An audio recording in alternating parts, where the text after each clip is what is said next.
All right. All right, all right, all right, all right. I'll wait for folks to jump on here.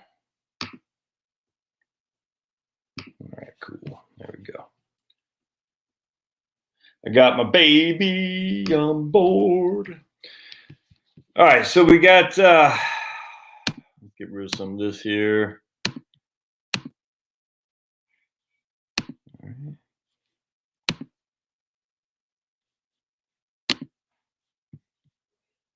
Ooh, make sure.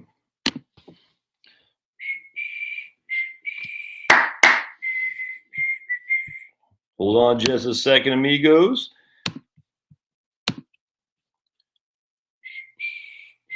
Let's socialize, eh? Let's socialize. All right, let's go to.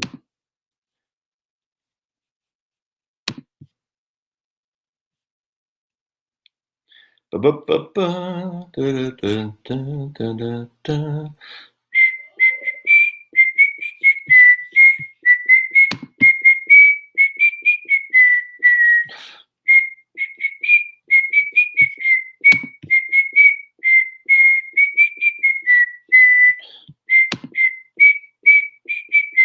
right, there we go. All right, sweet. So let's dive in here.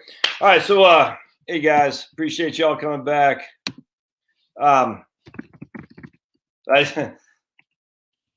just did, Kim. Thank you. So great question. Yeah, well, it's a follow up from the live stream or anything else y'all want to talk about. By all means, fire away. I enjoy doing those videos. Like I'll probably do 1 or 2 a month actually, where we're taking a call. Yeah, she made me have tears in my eyes just because it friggin' pisses me off that people like her out there and doing what she's supposed to be doing. And if you only knew where she came from, you'd want to take anyone who touts socialism and freaking you just want to curb stomp them because it's freaking insane. One of the benefits about being raised poor, frankly, is that you can survive. You don't want to. Like I tell my kids all the time, I've been poor and I've not been poor, and not being poor is better than being poor. That's just a fact. Now, for me, it might not be a fact for you, but I have a sneaky suspicion is. But the interesting thing is both my better half and I, the old BNC, Charlotte there, we don't want to go back to being poor, but we've survived as children and we survived in the first, basically first 10 years of our lives, of our marriage together. It sucks, but we survived and we'll survive again. It's crazy. I think Owen Benjamin says, and I think it's spot on, that hard times make hard men make easy times make soft men make hard times. It's the circle. And this is where we're going that way. There's no look, I'm so convinced that the harder times are coming. I really believe that. That doesn't mean it's gonna be panic, doesn't mean it's gonna happen tomorrow. It just means I think the days of you can't. This is nuts how we're living. What was it? As someone was, I forgot what it was, but I had a couple examples. It's anecdotal of the younger folks. I said there is this huge divide between the younger folks, between the doers and the takers, and my concern is the takers are much more than the doers. So why I'm optimistic about the younger generation, I think they're woke and are good being woke the way we want woke, reddish, if not black pilled. I don't think they're going to be enough. And as such, there's going to be this huge disconnect. And that, frankly, that might not be a bad thing. It might not be a bad thing in terms of, we've been living, it's like, you remember that movie Platoon? Where what's the name said, America's been kicking countries' butts for so long, it's about time we lose a war. Of course, we would have won that war if Walter Cronkite shut his friggin' mouth in the Tet Offensive. We had the VCs on the run, and we would have saved 300,000 Vietnamese innocent lives to the friggin' commies. But Walter Cronkite should go down in infamy as a commie sympathizer who allowed for the slaughter of innocent Vietnamese, never mind innocent Cambodians as well, with Khmer Rouge. But anyway, be it as it may, It's kind of like we've been living so large and fat and happy, it just can't go on. And I did a video earlier today that 90% of all COVID deaths are in countries with high obesity. Actually, it's something that has to do with how we report deaths, frankly. I mean, there's no way there's no flu. I mean, the flu is gone. It's just silly. I mean, so that means we're reporting COVID deaths or flu deaths as COVID. It's whatever. And we have incentivized doctors and hospitals to treat COVID patients as opposed to flu patients. So, I've been on this, kick for about 3 months now, showing you that the flu has just magically disappeared. It's nuts. It's amazing how, I guess, the flu vaccine this time was 100% effective. It's crazy. Be it as it may, we have an obese society. We have a society that doesn't think for themselves. We have a society of people who just want to take. And you got a lady like this that comes up here from a country. She wasn't born in Colombia either. Let me just tell you that. She's able to flee a country that just gone to hell. And she comes here and does it the right way. And somehow she gets treated worse than an illegal. And I was talking to another guy today in the Border Patrol. It's the flood is here, man. The magnet is here. And he just told me, he goes, dude, you don't understand. You don't even know half of what's going on the border. The border is just out of control, and it's only going to get worse. So essentially the country is look, man, I'm not trying to be a negative Nelly here, naysayer, but the country's lost. And as such, you gotta, all right, what do you do about it? What do you do about the country being lost? Remember, they have illegal immigrants who have COVID that they're transporting in the country and letting them go. Does that not, if you ever need the reason to recognize this whole thing is insane, is that now, we gotta have 3 masks and freaking shields and hazmat suits. But if you're illegal, you can come in here. Not only are we not going to arrest you and freaking Karen shame you, but we're going to we're going to transport you into the inter part of the country, even though we know you have COVID. And I mean, look, this is what the guy told me, a Border Patrol agent. This is happening. I'm sitting there thinking, I was telling this guy, how do you guys stay on the job? He goes, well, let's just put it this way. Morale isn't very high in the Border Patrol. Never mind ICE. It's just not high. So it goes to show you, man. We're getting our comeuppance. We've allowed the left to run rampant, and the left has won. And so now we're soft men bring hard times. That's what's coming. You better be prepared for it, because it's coming fast and furious. So who's better prepared? Old Suzy here, who can get by on $1,500 a month, including rent, or you and I, who say, like Marie, I'm just going to pick on, I don't mean this, but like Marie and I here, who says, how can she only have $1,500 expenses a month? Now, I'm just picking on Marie. This is not to say Marie's a bad person or she's freaking lighting cigars with $100 bills. At the end of the day, though, if you're used to spending $1,500 a month to include rent, and you're happy and you feel like you're in paradise, it's all relative. It's all relative. We aren't used to that. Most American citizens born and raised aren't used to that kind of low consumption. We're just not. We're not. And as such, it's going to be a big reawakening. Look, I'm there. I'm telling you right now. As much as I say this, trust me, my consumption is high. It is, and the more money I make, the more I consume. It's just a fact, man. It's just a fact. Hell, we put a pool in last year. You see what I'm saying? And that's not indicative of someone who feels like the world is going to be falling apart. I don't think it's going to be falling apart like The Road, that book by Cormac McCartney. I think his name Cormac or something like that, which is a great book, by the way. The interesting thing about The Road is that the two dynamics of the woman who comes to rescue at the very end, just read the book and watch the movie, and you'll see something is left out. The most important thing is left out in terms of that woman who saves the kid. A spoiler alert. And it friggin' shows you how evil Hollywood is, man. They left the most important thing out. Anyone know what that is? Anyone read? Anyone read the book, The Road, and then watched the movie? Because if you have, you'll know what they left out. It's freaking sickening, and it should not shock anybody at all, because at the end of the day, that's the society we're deleting. We're saying, no, we don't need you anymore, and it's freaking nuts. that pissed me off. The other thing that pissed me off was Lord of the Rings, where they left off, where Saruman comes back and is like a communist tyrant in the Shire, and they left that out in the Lord of the Rings trilogy, which, yeah, I get it. That was, maybe he didn't have enough space, but that was one of my favorite parts of the book. The Lord of the Rings thing was when Saruman comes back and runs the Shire as a commie tyrant. And all right, so definitely read the book. The book is fantastic. I mean, it's dystopian, but it's heartbreaking. It's fantastic. It's one of the best books I've ever read. No other way around that. So if you haven't read The Road, I highly suggest you do. Watch the movie. The movie's good. It's good. It's entertaining. That's what you want. But the biggest part, yeah, exactly, Jake. Yeah, when will the rhinos take over? Exactly. I think. So I'll leave it for you guys to read The Road, and then remember when I tell you. So I'm just going to spoil it. A woman comes to rescue the child at the end, and something happens almost discreetly. The woman is wearing something that the child recognizes as a saving grace. It's fantastic.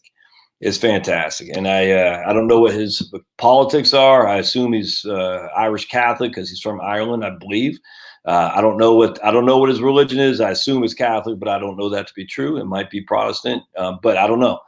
But I don't know his politics. But there's something that just says, it's almost like, and it's not the American flag, by the way, but it's almost like when you're in France and the Nazis are we're freaking about to rape your wife, and then you hear the the battle cry of the Republic coming down the street. You are like, oh, all of a sudden America. Even if you're the guitarist for Rage Against the Machine, all of a sudden America seems like a great place after all, doesn't it? Yeah, me too. I'll take these legal immigrants on any day of the week. And I've always said, look, man, I was talking to this guy today, the Border Patrol guy.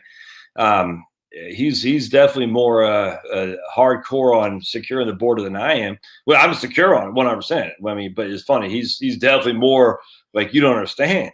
Because he lives it every day, you know what I'm saying? This guy does, and I would love to go back and say, look, if you're in Mexico, Guatemala, Honduras, and you want to come here and pick freaking fruit, come on, just like we used to do in the 50s and the 40s, the whatever that program was called, I forgot what it was called, and just go back.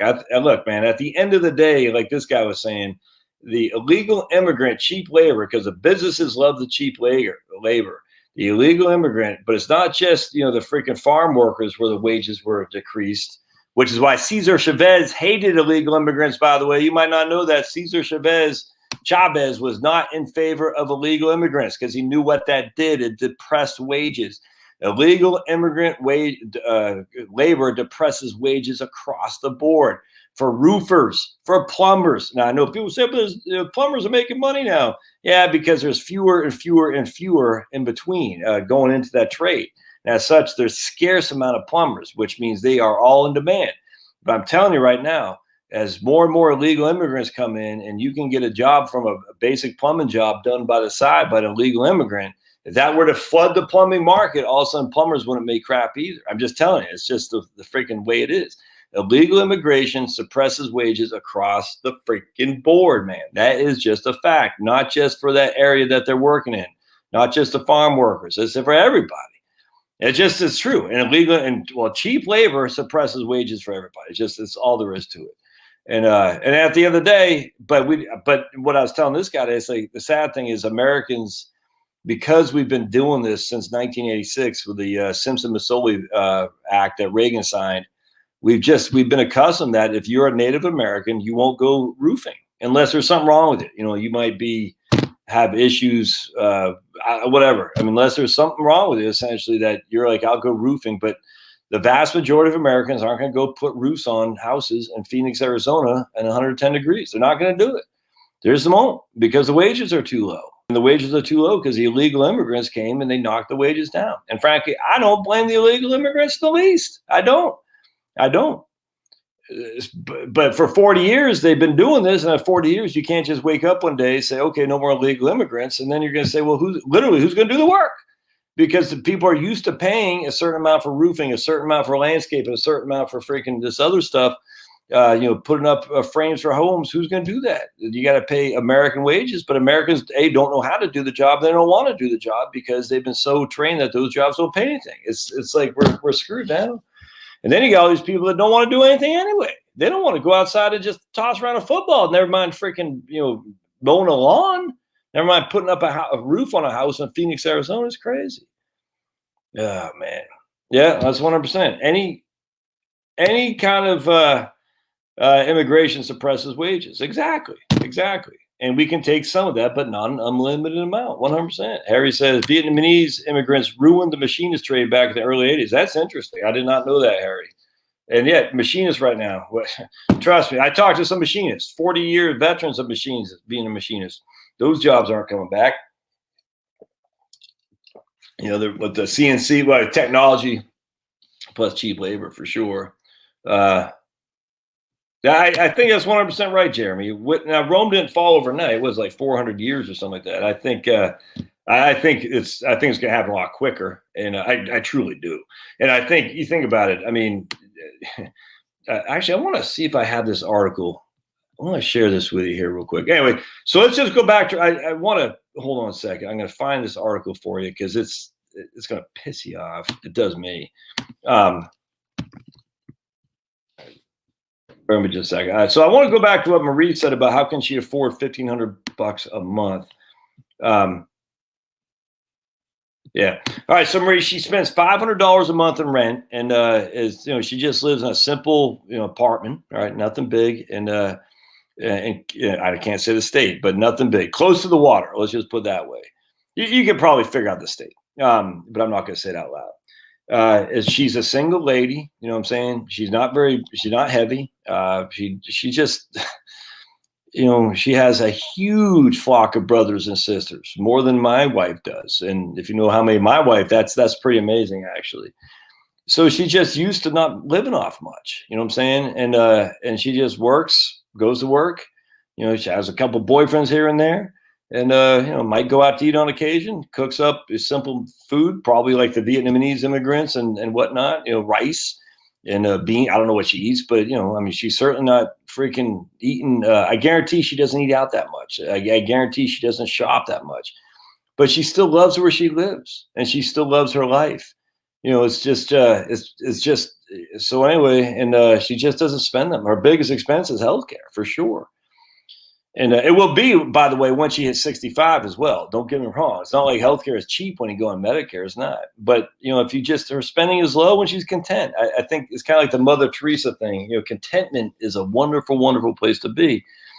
And it's just, and the problem that we have with, it's just funny. Someone had posted on my YouTube channel about, I think it was Dan, my man Dan, Pulverizer. Somebody said, he goes, yeah, I went, no, is I forgot his name. He looks like he has a John Lennon of Avatar. He goes, hey, because I was talking about obesity and was killing COVID people. And John, I forgot his name off the top of my head. Good guy. But he looks like John Lennon on his avatar's picture. He goes, yeah, I just went to McDonald's. I got 2 Big Macs, 2 large fries, something else, and some Diet Coke. And because that's, I hate to say it, that's not atypical of American diet. And I said, yeah, and you sat in the drive-through to receive the goods as well. It's just, look, I'm guilty of it too. Trust me.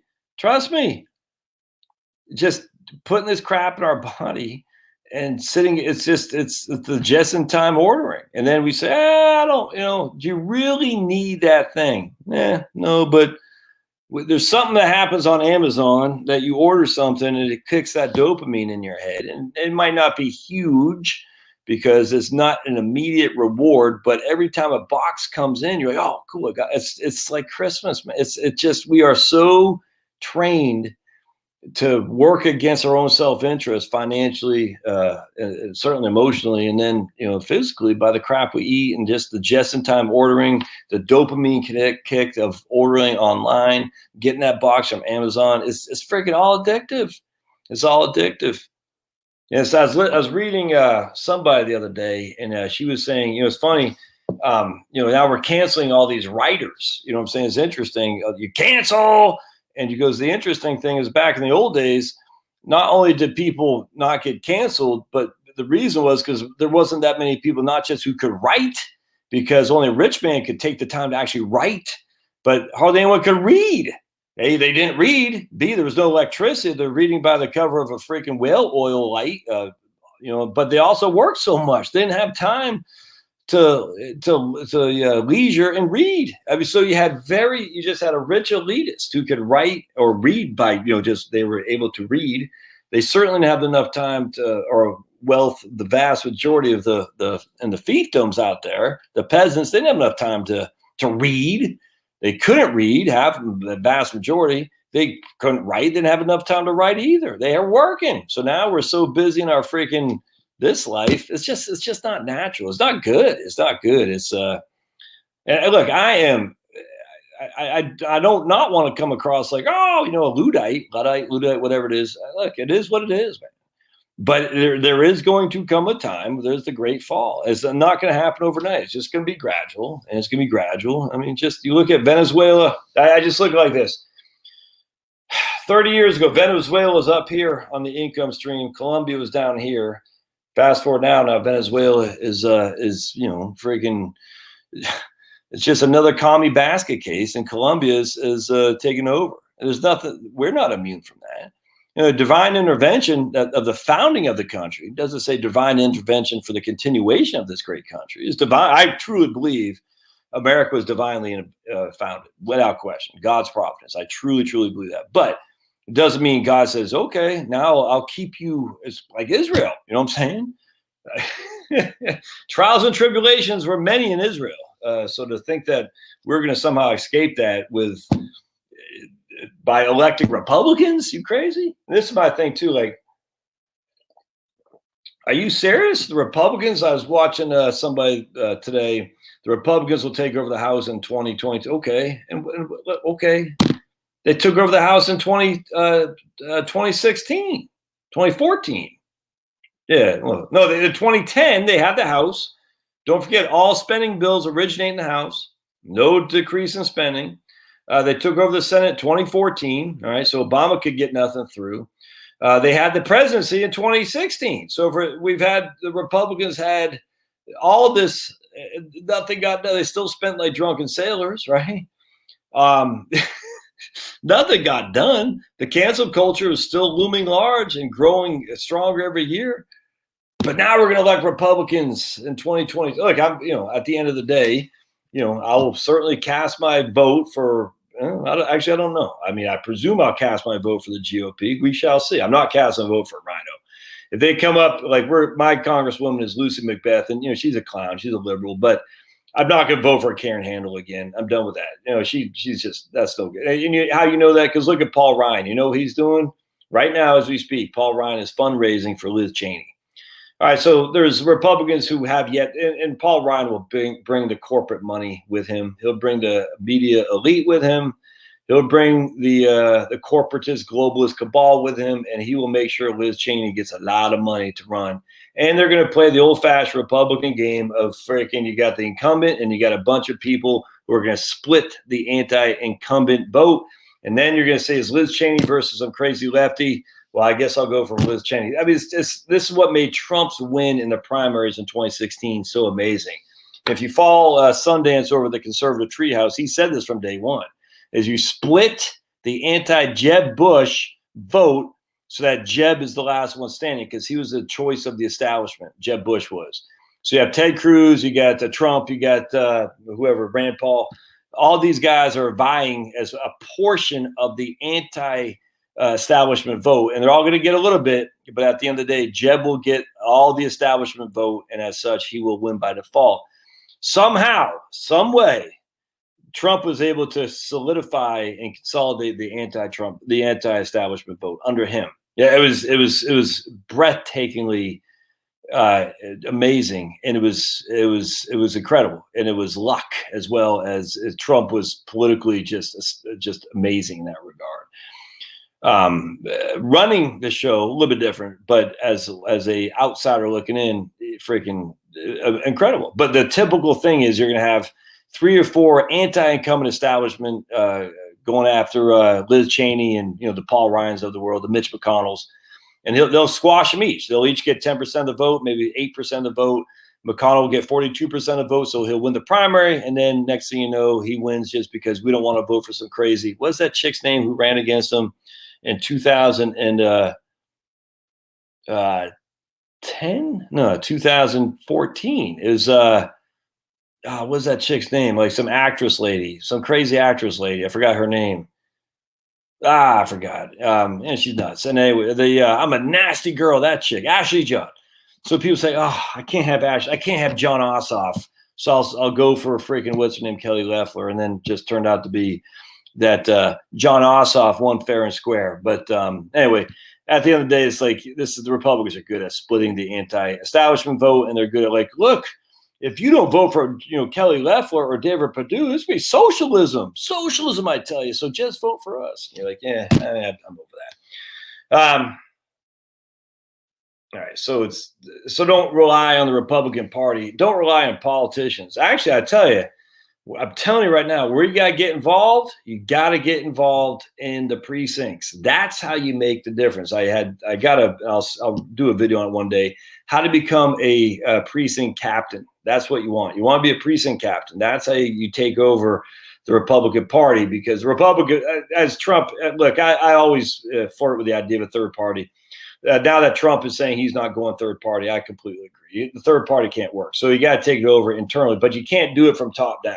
You got to do it from bottom up. And, you got to do what the Democrats have done. I mean, the Democrats are so far left, but, to their credit, to AOC's credit, to the squad's credit, they took over lefty, just started moving the ball and, just taking charge. And they did it, man. You got to give them credit, and they worked their way out from the urban area into the suburbs. They basically said, we don't need anyone in the rural, even the exurbs. We don't need you. We're going to take over the urbans. We're going to take over the counting of the votes, and we're going to work our way outwards to the inner suburbs, and we'll take over there. And that's enough. And they freaking did it amazingly well. Now, and the Republicans say, well, I got to work, so I'm going to try to get my congressman elected to, my Marjorie Taylor Greene or Marjorie Greene Taylor, whatever her name is. I think it's NGT. I'm going to work for her, and she'll take care of the rest. Trump will take care of the rest. Democrats never do that. They're because they live for the politics. All right, so I want to bear with me just a second. We're going to go to this is a scary article. All right, hold on just a second. If I can find this. Oops. All right, well, we're waiting for the thing. Man, okay.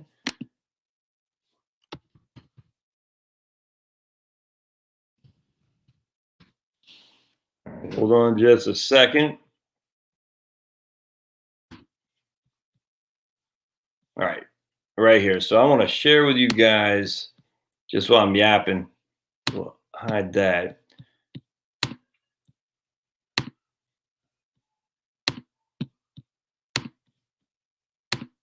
All right, so I want to share with you, testosterone levels show steady decrease among U.S. men, young U.S. men. Nothing to see here, nothing to worry about. And this is from last year. The decline in total testosterone was observed even among men with normal BMI, body mass index. From 1999 to 2016, testosterone levels have declined in adolescent and young adult men, according to results presented at the American Urological Association 2020. Overall male testosterone decline can be attributed to multiple, reasons. The United States has an aging population with older males exhibiting lower testosterone levels. Furthermore, overall population has an increase in comorbidities, including diabetes, which may have caused this testosterone decrease nationally, says the guy. However, most of these explanations for testosterone deficiency may be attributed to age. This time-dependent decline in testosterone has not been investigated in adolescents or young males yet. But there is a testosterone deficiency in young men as well as older. It's not good. Testosterone deficiency has a prevalence of 10 to 40% among adult males. 10 to 40% and 20% among young men aged 15 to 39. these guys, the doctors hypothesize that serum total testosterone levels will also decline in young men. The investigators used national data from the National Health and Nutrition Examination Surveys from 1999 to 2016. During the study periods, 3 different assays were used. However, no, they demonstrated. All right, let's see. After controlling for confounders, total testosterone was lower in men in the later versus the earlier cycles. Elevated BMI associated with reduced testosterone. So the fatter you get, the less testosterone you have. Shocking. Potential causes increase obesity, BMI variations. And the reason I point that out, decline specifically in young male with increased obesity may lead to an increase in precocious cancer. This is especially worrisome in this young adult age group, as many men feel stigma and are less likely to seek care for the low libido, whatever, I guess their sexual desires and erectile dysfunction. Testosterone levels in young men are used as a benchmark normal for testosterone. This is very scary because generally we think of normal values of testosterone and we treat it based on this age group. This may ultimately lead to an under-treatment of testosterone deficiency. Oh, that's great, Josh. We don't want the toxic masculinity. It's great. If less men testosterone, that means less toxic masculinity. I think if I saw this is freaking scary. Let's see. If I saw on, hold on just a second. There was something I read on China. So let's, we're going to go back here. Toxic masculinity. We had a friend of the family, well, we thought it just turned out to be a faker. And she said she was a conservative Republican because we were conservative Republicans. And so for some reason she wants to, I don't know what it is. She was a social climber. Turns out we found out, and she moved. And when she moved down to close to another friend that my wife is good friends with, she claimed to be a Republican, all that too. We knew it was full of crap. But anyway, I knew it was full of crap because she actually uttered the words, "I don't want my kids to be raised in toxic masculinity." She has 2 boys. I said, there's no conservative that has ever uttered the words toxic masculinity. Not one conservative has ever uttered those words. And I knew it right then. I said, I didn't say it to her, but I knew she was a faker. And no, if you're on the right or a libertarian and you utter the words toxic masculinity, turn in your man card now because you're a sucker. That's all there is to it. All right, so I want to see if I can't find this thing on China here. Hold on just a second. Scientists detect signs of a hidden structure inside the Earth core. Yikes. Yes, it's a real product. A ridiculous-looking Groucho style. I got to look at that. By physical media, Southwest Iceland's been hit by 17,000 earthquakes this year. It may be about to erupt. Let's see. Humans evolved using water much more efficiently than ape. Joe Biden's ugly betrayal of the Iranian people. Hold on just a second. Why I'm taking coronavirus hype with a pinch of salt. Joy Reid says conservatives will trade tax cuts to openly say the N-word. Oh, I can't wait to say the N-word, Joy. Here's some money so I can say it. Idiots. $1.9 trillion COVID stimulus bill. Mostly expensive bundle of politically motivated giveaways. Let's see. Biden, Indian descent Americans are taking over the country. Wow, Biden said that? Indian descent Americans are taking over the country? Oof. What happened? Okay, whatever. Hold on just a second. I want to see the thing on China. Stop saying okay. COVID deaths high in countries with overweight people. Shocking. Can't say that, else I'll get banned. Ethics professor who advises Cuomo caught scrubbing nursing home deaths from a report by health officials. That's fantastic. Baltimore student who failed all but 3 classes in 4 years was ranked in the top half of his class. That's great. Northeastern hires first ever chief inclusion office while hiking tuition 3.7%. Walgreens shutters 10 stores in San Francisco as residents point to rampant shoplifting. Shocked. Shocking. California is lost. Getting rid of Newsom won't save it. Could not agree more. NRA moves to Texas. All right, there you go. Why were you still in New York City? I thought they were in D.C. It turns out they were in New York City. Here's a guy, Clifton Duncan. He's a black guy too, so we got to take him more legit than a crusty old white guy. The black guy said, "Hey, Newsom, gruesome. Which restaurant did you tweet this for?" That's awesome. Because Gavin Newsom, absolutely reckless that Texas is lifting its ban on masks. Texas should never had mask ban. Let's see. Hold on just a second. I got to find this. All right. Book banning in the age of Amazon. I got to find this, man.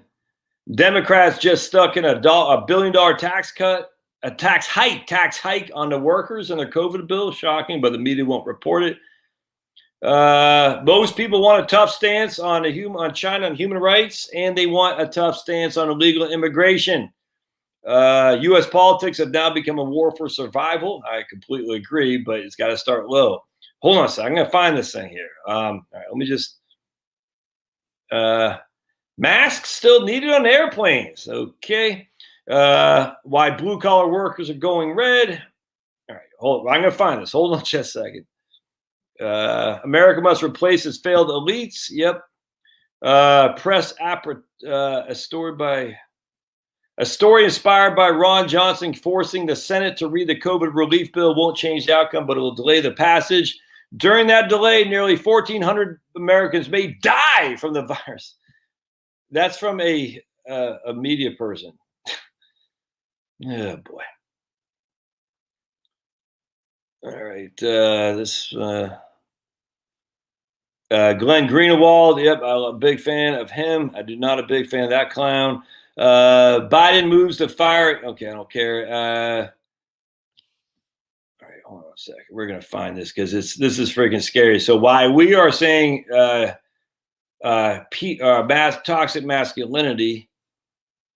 Oh, man, I guess I'm not going to be able to find this. Fake news and Al Jazeera, shocking, huh? U.S. adversaries. U.S. adversaries. So we're planning to give money. So we're planning to give money to people who are never on reparations. Texas Democratic rep. We are weeks, maybe even days away from a crisis on the southern border. Trust me, it's already here. You know how I know? Because I talked to a border agent today. One of the best things about America's elites are waging class war. That's why we need to revisit the class war. Stop your stupid race war. We need a class war, man. All right. I'm not going to be able to find this. Too bad. Anyway, the point was China is going full force on making men be men. I can't believe I can't find this. Let me just see if I can't. We're going to go to China. All right. Hold on just a second.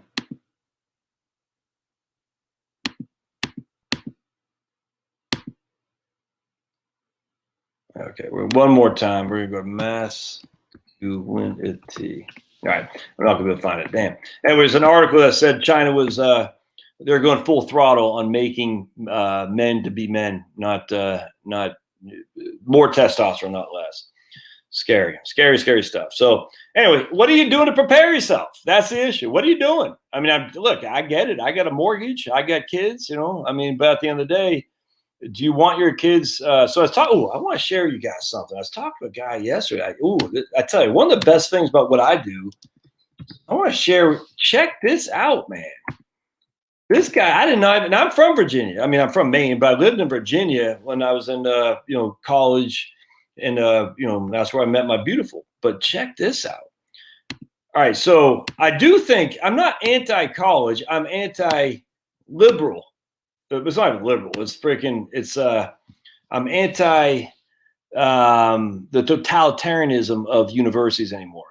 But there is a new school, 20 years old in Purcellville, Virginia, which is out in Loudoun County, called Patrick Henry College. I'd never heard of this. I talked to a guy who worked there the other day, man. It is like the he called it the Christian Hillsdale. The Christian Hillsdale, they do not accept federal funds like Hillsdale. They do not accept federal funds. And yet it's only, they got like 400 kids or something like that, and yet it kicks butt and takes names. 4 of their graduates were Supreme Court clerks. All right, and what they do is they get academic rigor, has a reputation, one of the top Christian universities of higher institutions. They have, I mean, one of the best right here. I want right here. 2 Patrick Henry College alumni joined the White House staff. That was last year, but what they're doing is that a lot of their, forensics right here. Patrick Henry is one of the premier forensic programs in the U.S., influencing the world for Christ, learn at real companies, support the mission. You know who this guy is? Oh, this guy. Do you know that you could go to jail? They put people in jail in Massachusetts and other states for homeschooling their kids. Not even that long ago, in our lifetime, in jail. You know who fought against that? Was this guy right here, Mike Ferris. He fought against you going to jail with the Homeschool Legal Defense Association. Homeschool. Anyway, I think he's the founder of Michael Ferris. I think he's the founder of Patrick Henry College. And now he's with Alliance Defending Freedom, ADF. Anyway, that guy, he ran for lieutenant governor in Virginia in 1992. And I remember I had a sticker that said Mike Ferris for lieutenant governor. I liked him more than I even liked George Allen. And you know, he did not win lieutenant governor. He came close, but he didn't win. But George Allen won governorship in 1993. But he's actually gone on to do, this is where politics, man, losing politics isn't the end, because Mike Ferris went on to do great things. He and his Homeschool Legal Defense Foundation fought against the Nazis that were putting parents in jail for homeschooling their children. The teachers' unions you think the teachers' unions are bad. Now they are, don't get me wrong. But there's a homeschool, there is a charter school, there's a school choice thing that has happened because of people like this guy right here, Mike Ferris. And that guy looks familiar. But the point being is there are alternatives to freaking the craziness that's out there.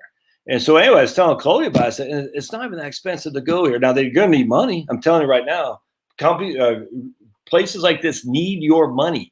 So via your will, with a QCD, qualified charitable distribution, or just a donation, or have a speaker if you're part of a local group, whatever it is that you say, hey, I need a speaker. They're in Hillsdale. I like Hillsdale too. Don't get me wrong. Grove City College. These guys right here, Patrick Henry. There's one in LeTourneau in Texas, a big engineering school, Christ-based. There's a lot of good alternatives to the crap that we're seeing, but they need funding because, you know, I think LeTourneau might take money from the feds, which means they have to have some, they got to capitulate in some regard.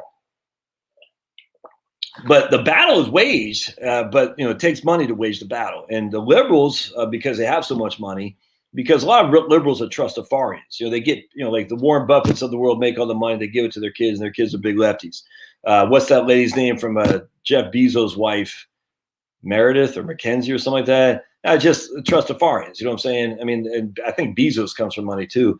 At the end of the day, a lot of these people, these liberals, you know, their dad ran the company, their mom ran the company, you know, and they just left with billions. The Walmart lady, whatever her name is, the Disney, the heirs for Disney, all libs, because they never had a sweep before or friggin' lift a shovel, and so they got money to burn, literally burn it, and they do by sending it to commie organizations, fronting as non-government organizations. Our side, we're more just middle and lower income class, so we don't have that kind of scratch. But if you have some disposable income, man, you got to be looking at some of these schools, some of these places to fund, because they're people, we got to have a change. But it's got to start with critical thinking. So what's going to happen is you're sending your kid to the slaughterhouse at these quote liberal arts higher education, and they come out as just Nazis. Is all there is to it. They're coming out as woke Nazis. It's sad.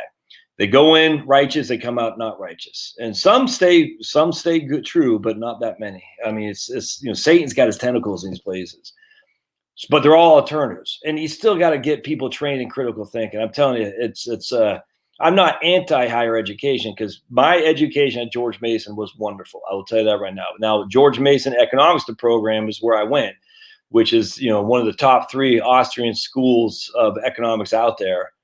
And it's very, I mean, you cannot go through there by just kissing the professor's butt. You read and read and read, and you have to study. It's crazy. So by hook or by crook, I landed there. You know what I'm saying? I like to read before I went in, but a lot of kids don't like to read anymore, and they just go in, they do what the professor says, and next thing you know, they come out as environmental woke lunatics. But there are alternatives, but they need funding. So Patrick Henry College in Northern Virginia, and the total fees and tuition, room and board is like $28,000. That's it. And that's not bad, man. That's not bad for a school that's private, that doesn't accept government money. $28,000 in Northern Virginia. I was like, hell, to kind of assert that your child doesn't become as a Nazi, as a woke Nazi. I think that's cheap money. I do. And that I get it. It's not cheap. I grant you. But if you got a kid and you're looking at 20 or 30,000 a year anyway, why not look at Patrick Henry College? Laterno in Texas, for engineering. That's one of the best engineering programs in the country, is my understanding. And they're completely about Jesus. Grove City College, economics, completely about Jesus. You see what I'm saying? And now these schools, you're going to have to pay some, but it's not as much as you think. It's crazy. So anyway, you got to engage the battle. So going back to Mike Farris lost the lieutenant governor. George Allen won. Now, George Allen did some wonderful things. I'm telling you right now. And some things that's, stayed true. One of the things he did, he got rid of the stupid 1 gun a month thing. And he got rid of the 1 gun a month and the waiting period. And that started the collapse of the gun control Nazis. And they've been trying ever since. And they're going to try more and more and more. They're not going to win because the state's going to screw you guys. You know what I'm saying? It's just, they're not going to win. And there's too many people are armed now. No one's going to say, here's my gun, Joe Biden, because I know it's against the law. No one's going to do that anymore. I'm just telling you. I mean, some idiots might, but no one. There's too many people who own firearms now. That is the one thing we've won on the right, and the libertarian right, is the anti-gun control. It's amazing. Of all the things we lost, the one thing we've won was that. And in some ways, you got to attribute to the Black Panthers. I mean, they were anti-gun control. They used to walk around San Francisco with firearms, and people are like, oh my goodness, Black people with guns can't have that. That's one of the reasons they passed gun control. But so Black people with guns didn't scare them. And so the Black Panthers led that. And then, the people like the NRA aren't stupid. They said, this is the politics. Let's follow that and follow that thing with what the Black Panthers did. Now, they didn't do it explicitly, but there was a divide at some point in the NRA's history. The NRA wanted to go one of two ways. We're going to be advocate for Second Amendment, or we're just going to go for shooting, we're going to just protect the right for you to be able to go shoot turkeys and stuff like that. It's like, we're going to go to be an advocate for the Second Amendment. There's a fork in the road, and the NRA had to choose one. And there's a lot of the old school NRA guys who said, nah, we just want to shoot geese and shoot turkeys and stuff. And, we'll lock up our firearms. And the other side said, nope, we want to make sure we're advocating for the Second Amendment, because if we capitulate on the Second Amendment, we'll never get it back. A la Australia, Canada, England, the whole thing. And so the NRA took the turn to the left or the right, however you want to put it, but they took the path that was less traveled, and here we are all these years later. And they learned some of the fight that you take from the Black Panthers on how to defend gun rights. And they saw where the movement was going. That said, oh, so you want to be anti-gun rights? That means you're anti-Black people, essentially, which it was, because that's literally the gun rights was based on a lot of segregationists and a lot of woke, not woke white people, woke white people. They're like, oh, we can't have Blacks with guns. That's scary. And now here we are today in 2021, and there's just never going to happen. I mean, that doesn't mean you shouldn't watch your Second Amendment, but John Ossoff and freaking crazy Warnock they're not getting their firearms. They're not. They can make it illegal all they want, but there's so many firearms out there. That ship has sailed. They ain't happening. So it's good. So that's how you learn. So George Allen started that with, some backing of the NRA and just some guts in the Commonwealth of Virginia. And if he would not have had that, we might not be where we are today if he did not win the governorship. Notice we've had liberal governor. We had Tim Kaine, Warner, and now whatever his the Klansman there. And then we had, what's his name, the clown in between them, which freaking still ticks me off this day, McDonald, whatever his name was. Anyway, but they were never able to circumvent the guns. They tried. They'll try again. They're probably doing it right now in the legislature because the Democrats control the whole thing. No, it's too late. It's too late. They can't. We can't put that genie back in the bottle. So they'll go other ways, and they're winning. But that's how you. So anyway, George Allen did this. He advanced the cause. Michael Ferris, under the cause of darkness, was doing his thing with school choice, homeschooling, charter schools, and he was advancing the cause too, even though he didn't win politically. I hope that makes sense, because it takes both sides. You got to get some local politics, and you got to get some by winning seats, and you win seats by appealing to the voters. Crazy. And then on top of that, you got to get some guys who are thick-skinned, man, who can take the arrows. Like my man Turtle Boy, Aiden Carney over at Turtle Boy Sports, TB Daily News. We put off our interview for him. In fact, check this out. We're going to interview him next Monday as opposed to this coming Monday, because this is what you got to do to save this country. Is you got to engage the battle. And so I'm going to show you my man Turtle Boy. He some of it is pretty white trash stuff in terms of what he taught. Like this guy right here.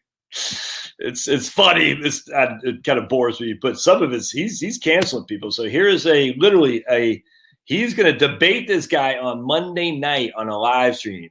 A literal Everett High School vice principal who is wearing a Che Guevara T-shirt. If I can show it to you. There we go. This right here, biggest racist you could possibly find. He's literally wearing a Che Guevara T-shirt. Apparently, he never read the Motorcycle Diaries by old Che Guevara and how much he hates black people. Because if you're pro-black and you're wearing a Che Guevara T-shirt, something ain't clicking up in that lump of coal there, bud. Anyway, so Turtle Boy is going to interview this guy on Monday night at 9 p.m. Eastern time, which you can find on his YouTube channel, Turtle Boy. And this is how you take these guys on, because Turtle Boy, he doesn't. I don't know how this guy does it. He is nuts, this guy.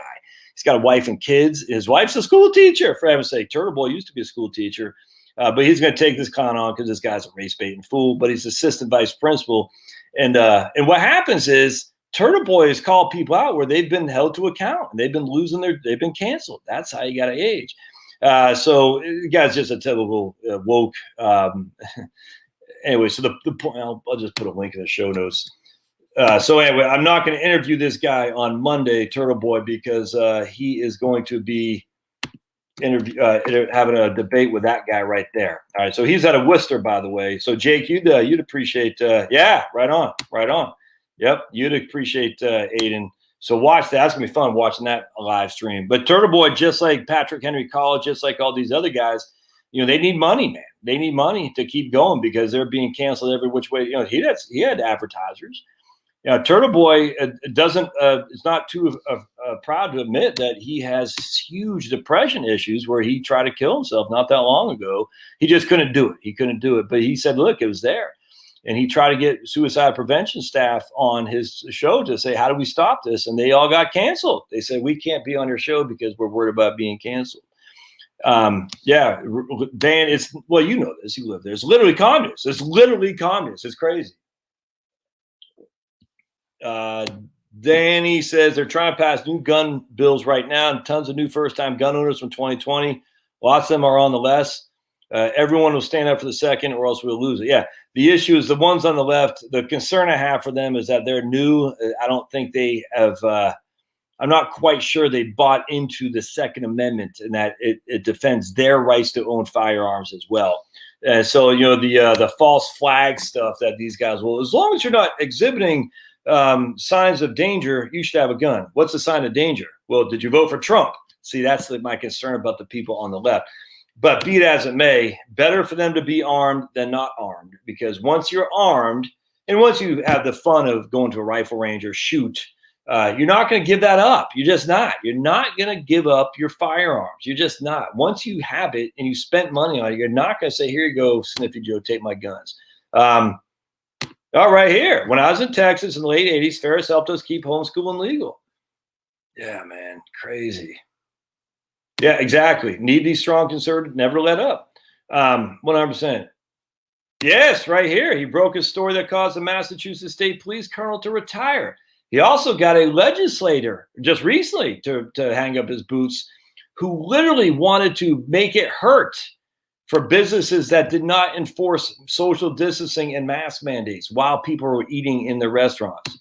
And the irony of it all is someone took a picture of that guy at an alcohol place without a mask on, and Turtle Boy called him out, and that guy had to resign. It's just dudes. I don't know how that guy does it, because he goes after some real bad people, and I was like, dude, how do you? I don't get how he. I mean, some of these people. He's not just going after politicians. Some of it is just the worst kind of scumbag out there. He's calling out, and it's yeah, like. Woo, and he's got kids and a wife, and they all know where he lives. And yeah, he does it. I'm like, how the hell does he got the guts to do that? It's nuts, because all it takes is, like the IRA used to say about Maggie Thatcher, all it takes is one time and you lose, Maggie. So we can try 1,000 times and we don't succeed and you win, but all it takes is one and you lose. And that's where they're talking about assassinating her. It's crazy.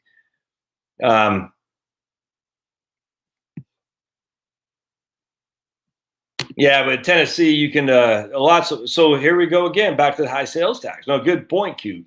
So Q Humor says Tennessee is a good place except for the high sales tax, but that's where if you don't consume that much, you don't have a high sales tax. I just tell you, it's the consumption. It's the consumption that drives this.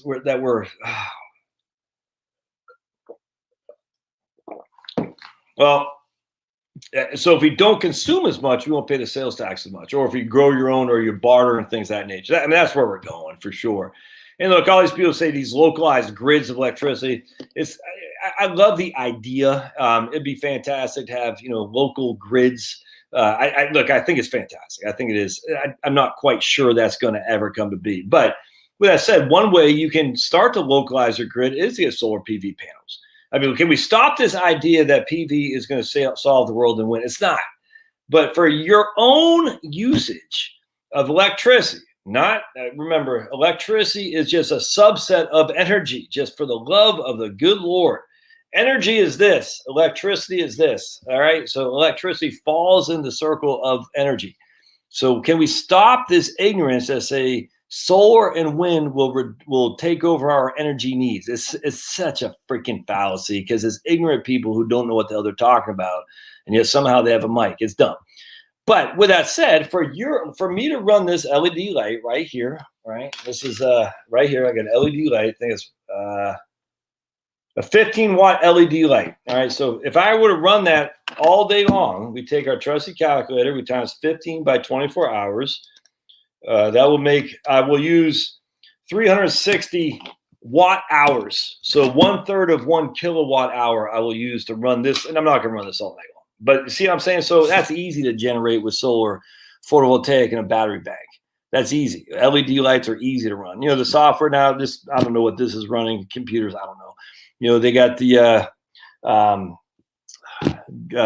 Energy Star fridges and stuff like that. All that, you can run a lot of that stuff just on battery banks and solar. Yeah, you're not gonna be able to run it forever if you're living in Seattle, because it's just too gray. I get that, but you can make a dent in your electricity consumption with solar. This is why the whole thing, I'm anti-solar. I'm not at all. I'm just a realist that you're not going to run the world with solar photovoltaic. It's just stupid, and certainly not wind. Wind is evil. But solar can make a dent in your local electricity consumption. Remember, electricity, all right? Electricity consumption.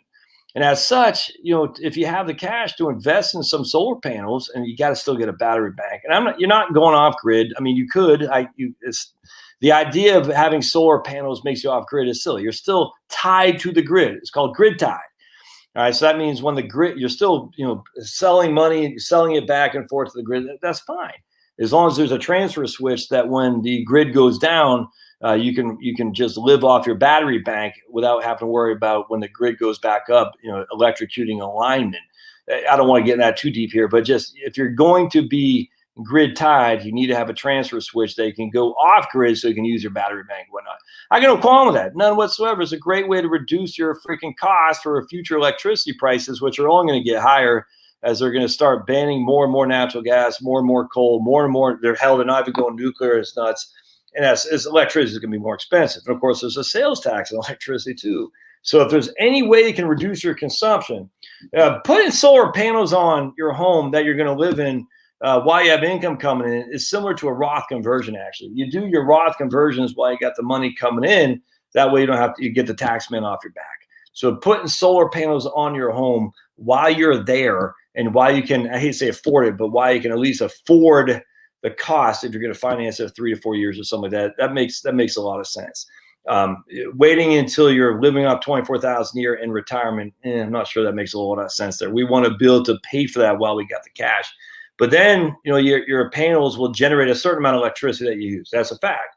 And if you're lower consumption because your kids are out of the house, you don't use hair dryers, for heaven's sake, you know what I'm saying? You can really reduce, and if not meet your need with your electricity, a lot of it at least, with your solar panels. I got no qualm with that. You don't want to heat your house with solar panels. That's just stupid. It's not going to work. I read anyone from Colorado here? Anyone from Colorado? I had heard that Colorado, you cannot have a wood stove in Colorado because they're worried about the forest fires and stuff. Is that true? I heard that. I was like, holy. So we're watching, I told Charlotte today, I was watching my man Nick Johnson, who does all the unboxing states videos, and he did unboxing Colorado. And I said, in Colorado apparently has the third most sun of any state other than Arizona and I think Nevada. I said, hey, babes, Colorado, lots of, because she likes sun, is dry, sun. And I said, we can smoke some ganj too. We don't smoke ganj, but I said, hey, maybe Colorado on the retirement horizons, lots of sun.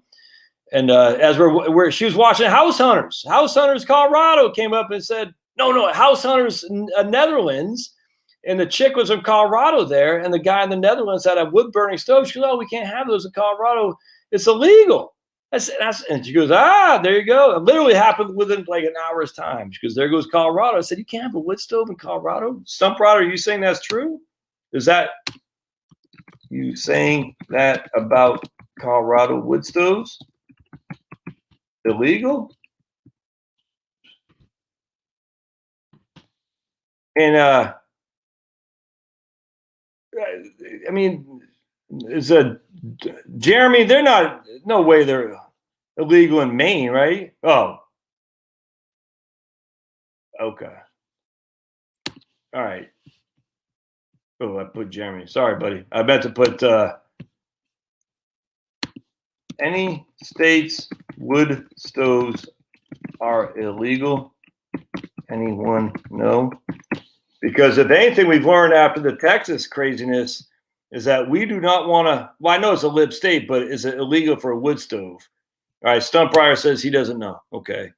Is that his buddy's mountain property? He has a wood stove. Okay. All right, cool. I cannot imagine wood stoves would ever be illegal in Maine. Cute humor. Did you not see what happened in Texas? Buddy, pull your head up, man. I know you ain't that bright. I mean, I know you're not that stupid. And I'm just kidding on you here. JK. But what I'm saying is, at some point, if you're relying on the grid for your heat, even the natural gas grid can freeze. I grew up in the 80s too, man. Well, I actually grew up in the 70s. So you need to have,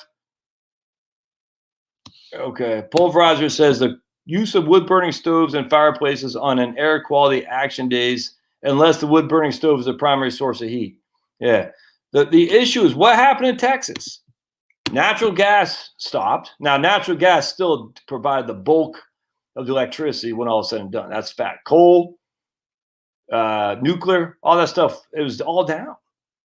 It was all down. It wasn't just wind, and the windmills are just wind. Can we just admit wind farms are stupid? They're just a joke. But you need to have a wood stove to heat your house if everything else falls. And I'm just telling you, I'm not talking to cute humor, I'm talking to everybody. If you think you can just turn on your thermostat and get heat because you have natural gas, you need to have me too. I always thought natural gas, as long as I had a way to turn the fan to pump the gas through the vents, that'd be fine. Well, it turns out that wasn't the case because the natural gas in Texas froze. You see what I'm saying? And I mean, so what other things and we heat our house with natural gas because natural gas is awesome. But how is it going to heat your house, man? You got to heat your house somehow. And if you can't heat your house because you're relying on the grid, the only thing you can do is have a wood stove. I tell you right now, that's my number one priority wherever we retire to, is got to have a wood stove. And not just like we got one that's, we could burn wood and it looks pretty, but it's not a wood stove. It's just, and actually that's bad. You don't want to burn a wood if it's not a wood stove in your house, because it is just the particles in there. Why do you think so many people in India are desperate for clean burning natural gas? If not coal, if not nuclear, because they burn in China, in Africa, because they burn wood in their homes to heat their homes and cook their foods, and it's not properly ventilated. And as such, all those particles go into people, and it's literally the worst air pollution there is, and it kills them, man.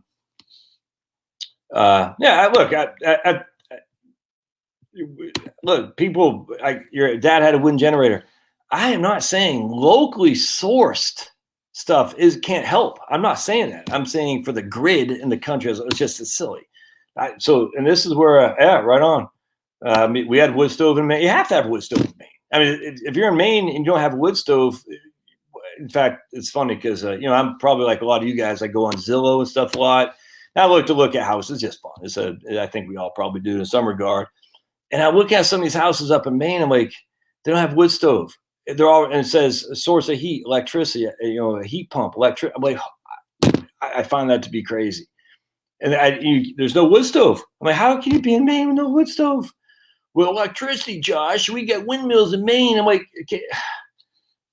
Yeah, of course. Well, the nice thing about cooking, you don't need that much. Hell, you get a sun oven if you're living in California, Kim. Sun oven, you just put it on the freaking back deck and let the sun heat it through solar. If you don't have heat, it's easy to cook with wood. Easy. I mean, it's easy in that hopefully you got enough ways to start the fire. I get that, but there are easy solutions to get a fire started. But a wood, if you have a little bit of wood and kindling, you can easily create heat and cook stuff. And then you got a sun oven to cook with the sun. I love sun ovens. It's fantastic. My man Chris lives in Maine, right here. Yeah, right here. How much does it cost you, Chris, to run all that, man? So that I love it. Wood pellet stove that runs from October through April in Maine.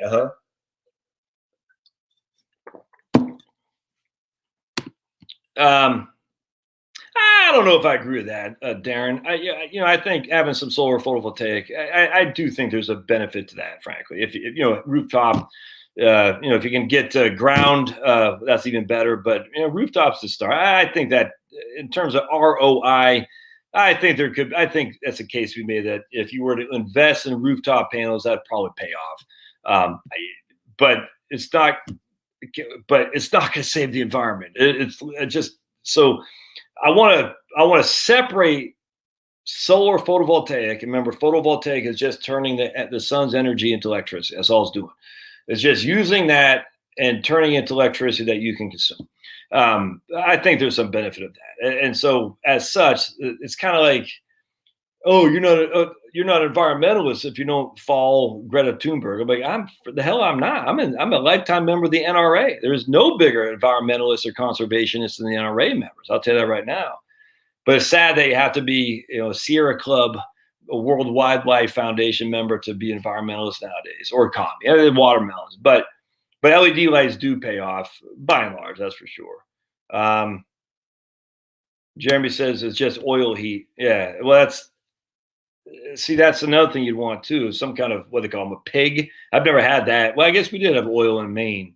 When I was living in Maine, we did have oil, and that's where when my mom couldn't afford it, we had an electricity stove. That's what it was.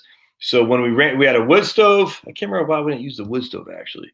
I just remember coming home from school and be freezing, and she couldn't afford the bill for the oil, and then she said, "Turn on the oven and open the thing." That's how we'd heat the house if the electricity was even working. And then, but I don't know, we had a wood stove. I wonder why we weren't using wood. I can't remember, but I don't know. But we did have a wood stove. I remember it like it was yesterday, as a matter of fact. Maybe because I was a kid and she didn't want me starting the wood stove by myself. I don't know. I don't think that's true. So I remember doing it as a child, but anyway, I remember. So what would happen is we had oil, but if we couldn't afford oil, there would be none, and then we'd have to open up the oven and open the thing so it would heat for some regard. That's if the electricity was on, and then we'd have to use the. And I just don't remember using the wood stove. Well, that's odd to me. Anyway, Yeah, my parents told me used to burn coal in their South Philly row home. That'd be a decent fallback. Yeah, coal is fantastic. But you know what stores the best? Nuclear, uranium. I'm sure I shared this with you before, but check this out. Uh, the amount of coal, I forgot what it was. But anyway, if you fill the Yankee Stadium up with coal, I forgot how much, how much energy that is stored energy in there. I just can't remember. But the same amount of uranium to have the equivalent of that Yankee Stadium filled from top to bottom with coal, you just need one golf ball size of uranium. Is that nuts? And of course, that how many solar photovoltaic panels would it take to equate that coal in Yankee Stadium is probably infinite. But I said, man, that's crazy. So one golf ball of uranium would equal the amount of stored energy as filling Yankee Stadium up with coal, compared to solar. I want to see if I, yeah, and I tell you, yeah, they can always attack the electrical grids. And I'm not even talking about EMPs and stuff. I'm just talking about good old fashioned, just dirty warfare. I mean, we don't hear about it, but what was it like in San Francisco? A couple, I think they're Muslim extremists, if memory serves. They were caught scoping out, one of the, I don't know, the transfer out of whatever it was, some kind of substation or for whatever. And they were caught, and no one made a mention because they didn't want to come across as Islamophobia. But I remember reading that. I was like, whoa. I think actually Ted, what's his name? Ted Koppel, because he had written a book on this. I think he might have made note of it. And, he was a big lib news reporter. And I said, if Ted Koppel is talking about that, means it's legit. And I said, that's nuts. And no one's talking about it. I said, so what else is going on? Not just with Muslim. It could be anybody. It could be right wing. It could be white supremacists who voted for Donald Trump. Could be out there trying to ruin the grid. But certainly not like we have a well-protected grid. That's for damn sure. Jeremy says, how can you carry your arms is of no business of the government. Yeah, well, welcome to the world, man. Lots of stuff aren't of business of the government. Yeah, they want to make us smart cities like China, where we have social credit score. Yes, indeed.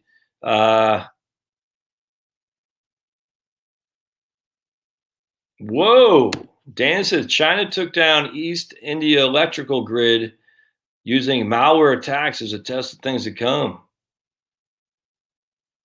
Wow. I hadn't heard that, Dan. That's Joe says, when I was in high school, numerous kids had rifles and trucks. Yeah. No shootings. Yeah. Poor people are going to be killing people because of guns. How insane that is. Actually, I was watching, going back to my man Nick Johnson, who I like, and I think he's probably conservative if he were to be honest with it. But he said a couple of things the last couple of videos that annoyed me. One is that the lack of taxes lead to lack of government services, and I chuckled at that because that's not true. Some of the biggest towns have huge taxes and the worst government services you could possibly find. And then he said a lack of school spending per capita led to poorer schools in terms of performance. I said that's not true either. Tons of cities have huge per pupil spending per capita with some of the worst schools out there. So I chuckled a little bit at old Nick, and I like Nick Johnson.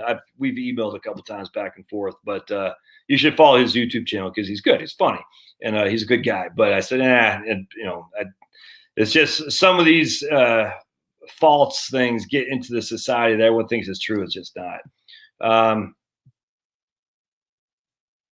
Did my tax a couple weeks ago got a $644 refund. First refund in 30 years on purpose because she paid each year $600. Was that $600 stimulus that I needed to use? 600 was the December stimulus that I needed to use 2020. Yeah, I'm not following that.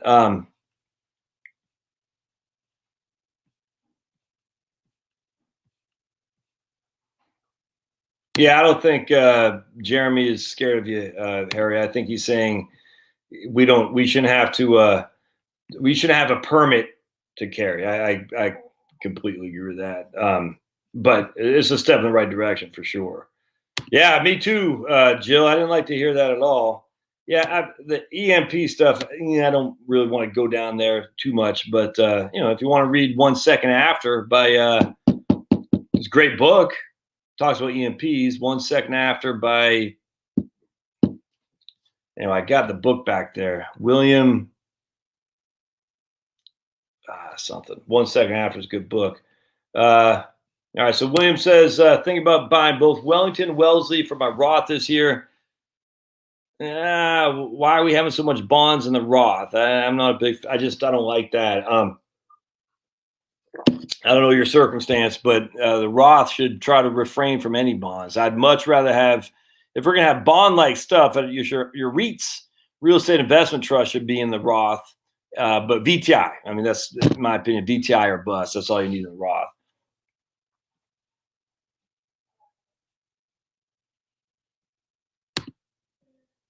Well, 1 quart of wood is about $200 to $300. That's not bad. I think, up in Maine, I think, 6 cores in a winter. Is that what we're looking at there? Fidelity Puritan. What's that in reference to? You got it, William. Trump says the campaign against Murkowski. Good. And she just brought on some bacon, some pork, I should say, for Alaska. Yeah, you read one. What's the guy's name who wrote it, Harry? I forgot his name. My man, Medic, I did an Airbnb in Germany 7 years ago. The home had an amazing HVAC. It was 3 different systems with solar, and the heat would be captured and transferred between. The heat would be captured and transferred between. Look it up. Yeah, well, all right. That's like I said, can there be examples where you're using solar for your air conditioning? Absolutely. Can there be examples for your local area that you can get? No, not wind. I can almost assure you that you're not getting solar to provide you enough to heat your home on a regular basis, especially an American home. I'm just telling you, it's not going to happen. I mean, can it happen? Sure. There's a one-off for everything.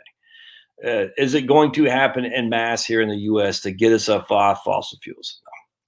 No, it's not. But it's cool. It's cool. We got it. I mean, I'll go back to let me just solar warriors. We're gonna go back to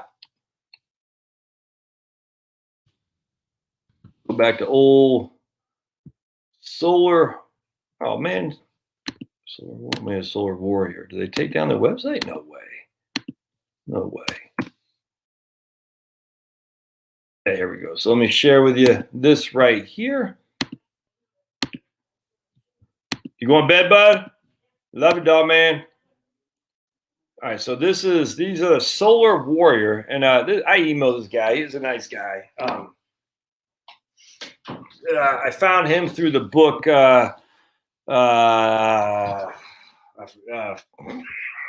Sustainable Energy Without the Hot Air, and I'll talk about David McKay, who's since passed, but but that is their array right there. Now they're charging their electric vehicles, their EVs.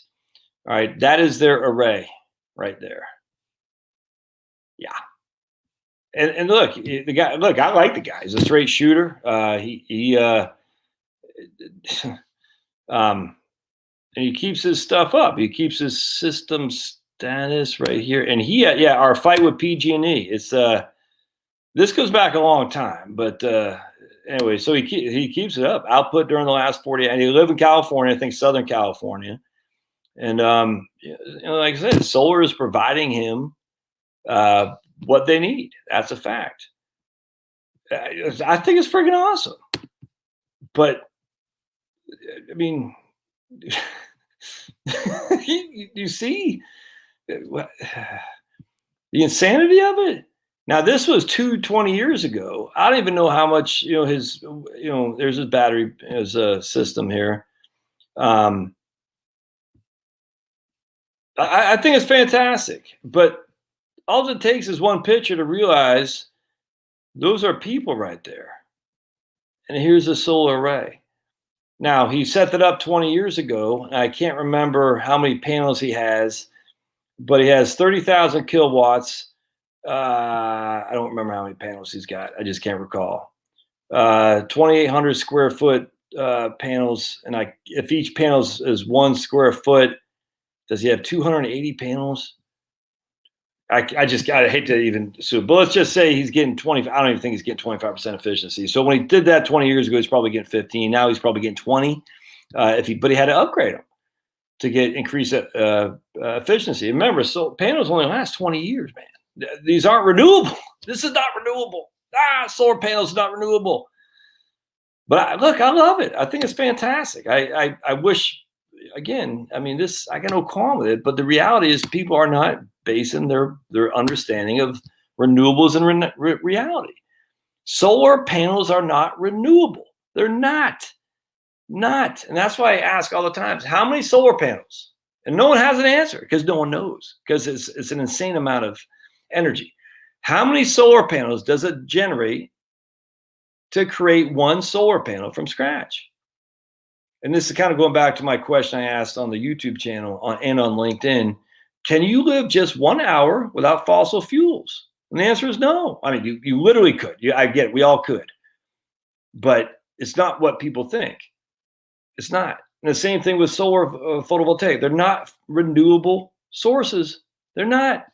And if they were, then answer me this. And no one can. I don't care if this freaking physicist, whatever. How many solar panels does it take to create 1 solar panel from scratch? And we'll even go 35% efficiency, which you're never going to get. But let's say you get 35. I don't care. We'll give you an unlimited budget. How many solar panels does it take to create 1 solar panel? It's not. Yeah, EMP. Essentially, that's when they send a nuclear bomb just above the atmosphere, Kim, and it shuts all the electricity, all the motors, all the electricity circuits and what get all bogged down. They get all fried, essentially. You should, if you like to read, Kim, 1 Second After is a great book. It's frightening. I mean, it's not. It's actually interesting because what happened in 1 Second After, it just goes to show you how the jobs that we normally do that are highly valued in American society today have no value whatsoever in real world. And what happened? The one thing that stuck out is Bill Fourth Chin. I think it's Fourth Chin. We'll find it. So anyway, so what happens is he talks about a lady. So he's in Virginia, North Carolina, over by Asheville, and it's interesting. We'll bring up this book, and yeah, here it is. It's a great book. Share.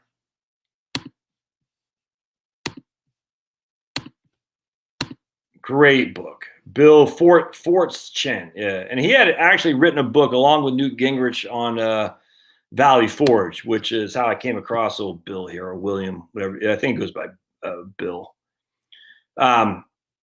Post-apocalyptic, apolitical, whatever it is, thriller on the after effects of the United States after suffering a terrifying terrorist attack using an EMP, electromagnetic pulse weapons.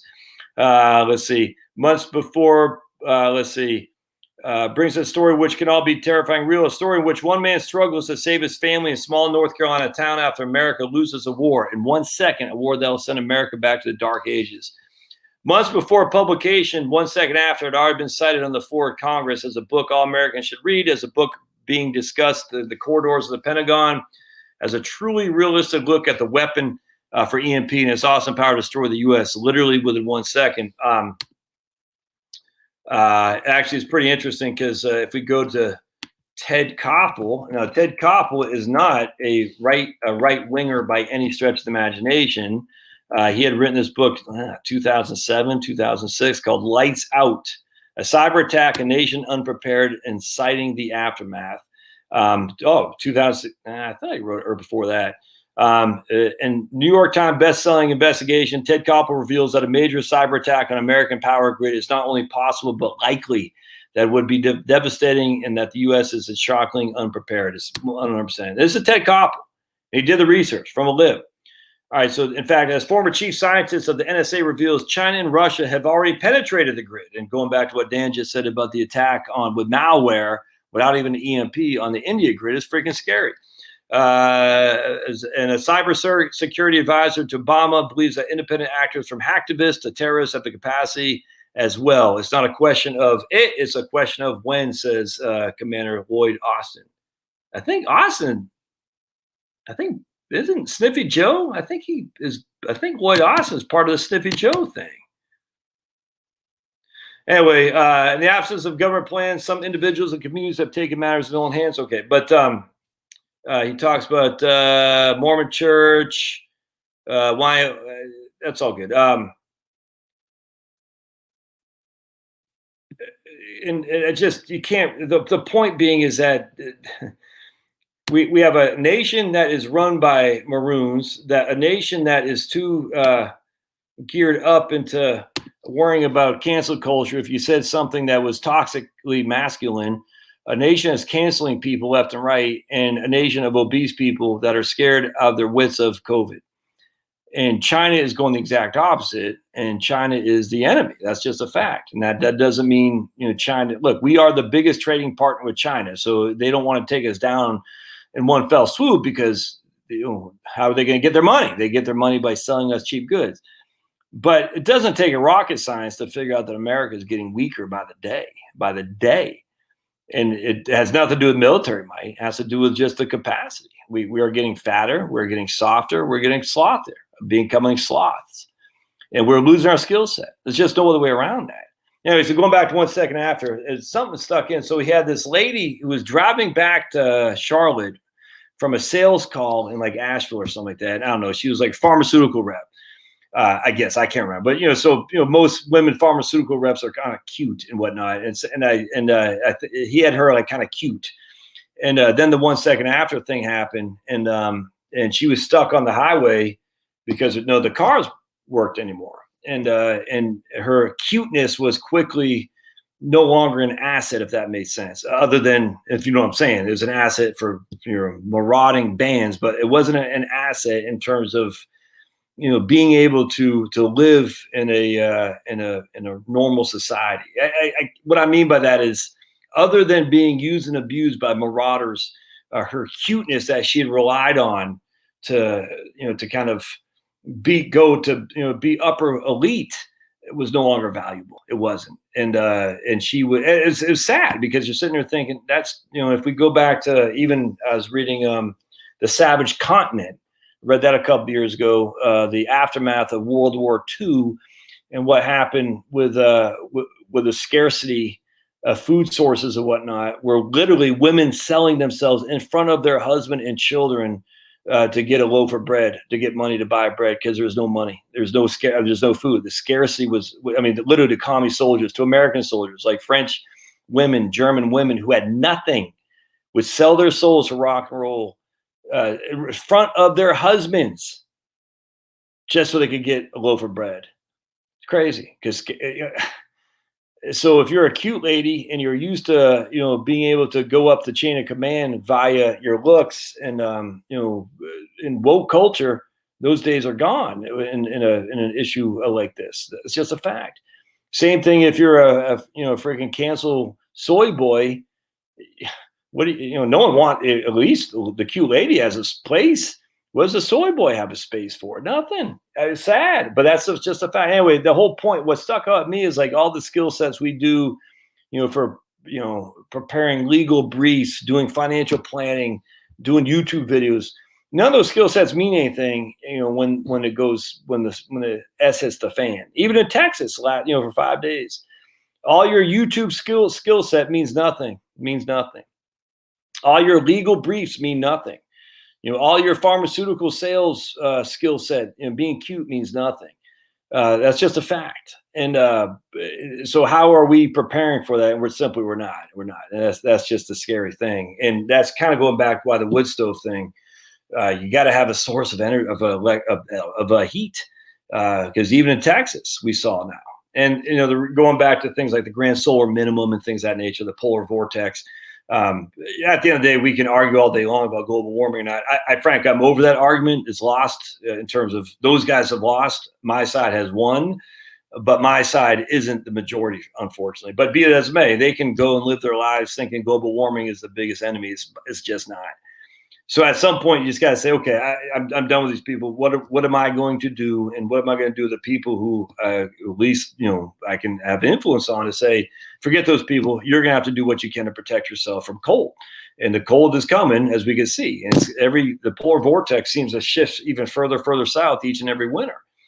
And I literally could care less what you're attributing that to. Until you stop flying, we're going to continue to spew CO2 in the atmosphere. So we can say all day long it's because of CO2. It doesn't matter. It just does not. What matters is how are you going to deal with it when it keeps coming, regardless of what is the cause of it. The polar vortex, the grand solar minimum. When we have cold issues, how are you going to deal with that? Because cold is deathly. Warmth. Why do you think everyone moves from the cold to the south? Because they like warm better than the cold. That's just a fact. So global warming or global cooling, I'll take global warming any day of the week. Longer growing seasons, more CO2, more nutrients for green products is a wonderful, wonderful thing. Probably more humidity in terms of rain, less desertification, probably more forestation as well, less deforestation ultimately. All that stuff is good. So I'll take global warming any day of the week versus the alternative, which is global cooling. Certainly longer growing seasons. But at the end of the day, there's a good chance global cooling is coming. And if it does, it's brutal, man. And how are you going to prepare for that? Well, I'm going to turn on the thermostat. No, you're not. Well, I'm going to prepare a legal brief. No, you're not. I'm going to do a YouTube channel talk about financial planning. No, you're not.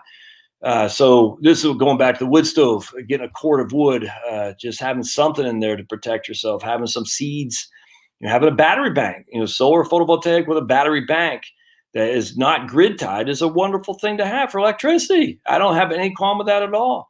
And a lot of people, we probably waste too much electricity as is. Like I got 2 computers going on right now, you know what I'm saying? And that's not taking up a lot of watts. I get that. But, if I had to live on less use, I could do that easily. Just tell my wife, don't blow dry your hair, for instance.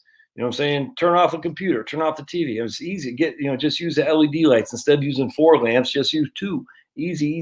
If you got to use candles, use candles. Anyway, so 15 degrees in Massachusetts. Woo wee.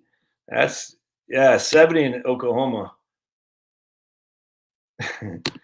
I could drive my Jeep with my doors off, top off, and naked.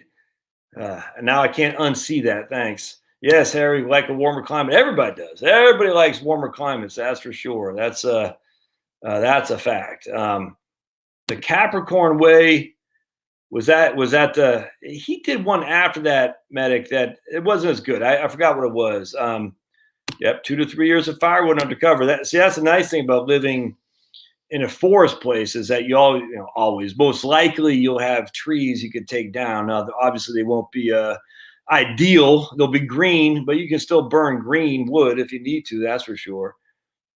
A big, beautiful border wall is immune to an EMP.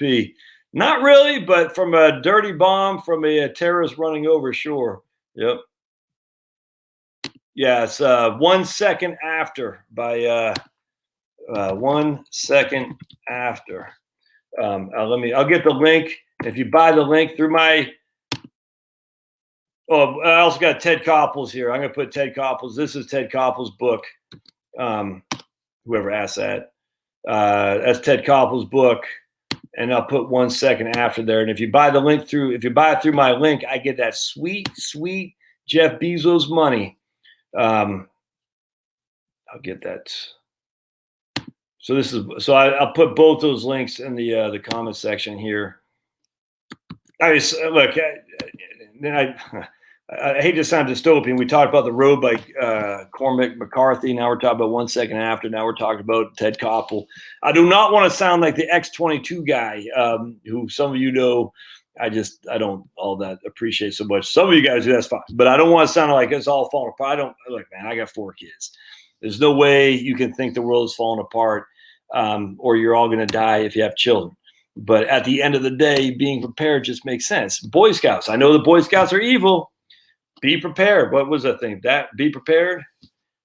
Or, well, I can't show you a video because I'll get demonetized. Do you know who Japheth the Billy Goat is? Huh? Japheth? Let's find old Japheth, shall we?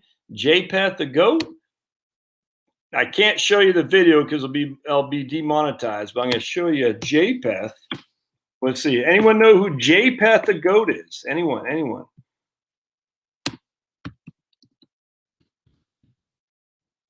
Anyone know Japheth the Goat?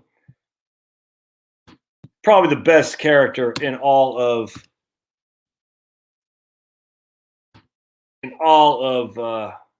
movies.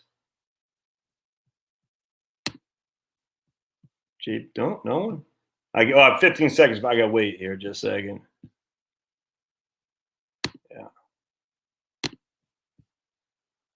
Yeah.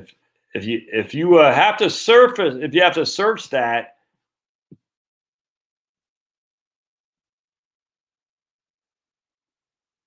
Wow.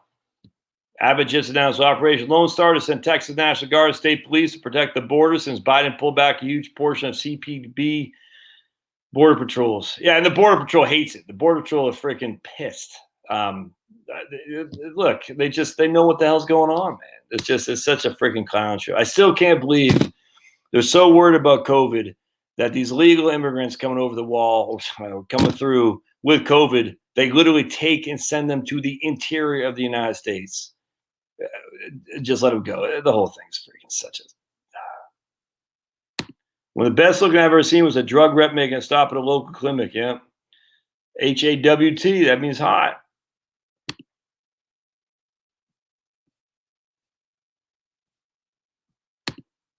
Well, hopefully you don't have to wait till EMP happen to appreciate the Second Amendment. I would just say Black Lives Matter makes people appreciate the Second Amendment, man. Yeah, Austin's a clown show. Yeah, Austin. Yeah, it is. Okay, cool. Yeah, it's crazy, Jill. They're trying. It's like Hugo Chavez all over. Let's get our supporters in the military, and we'll weed out all those others as extremists. And Erdogan in Turkey is the same thing. Was it? Yeah, right. Pepe Le Pew. It was a nice skunk. Yep, they're banning him too.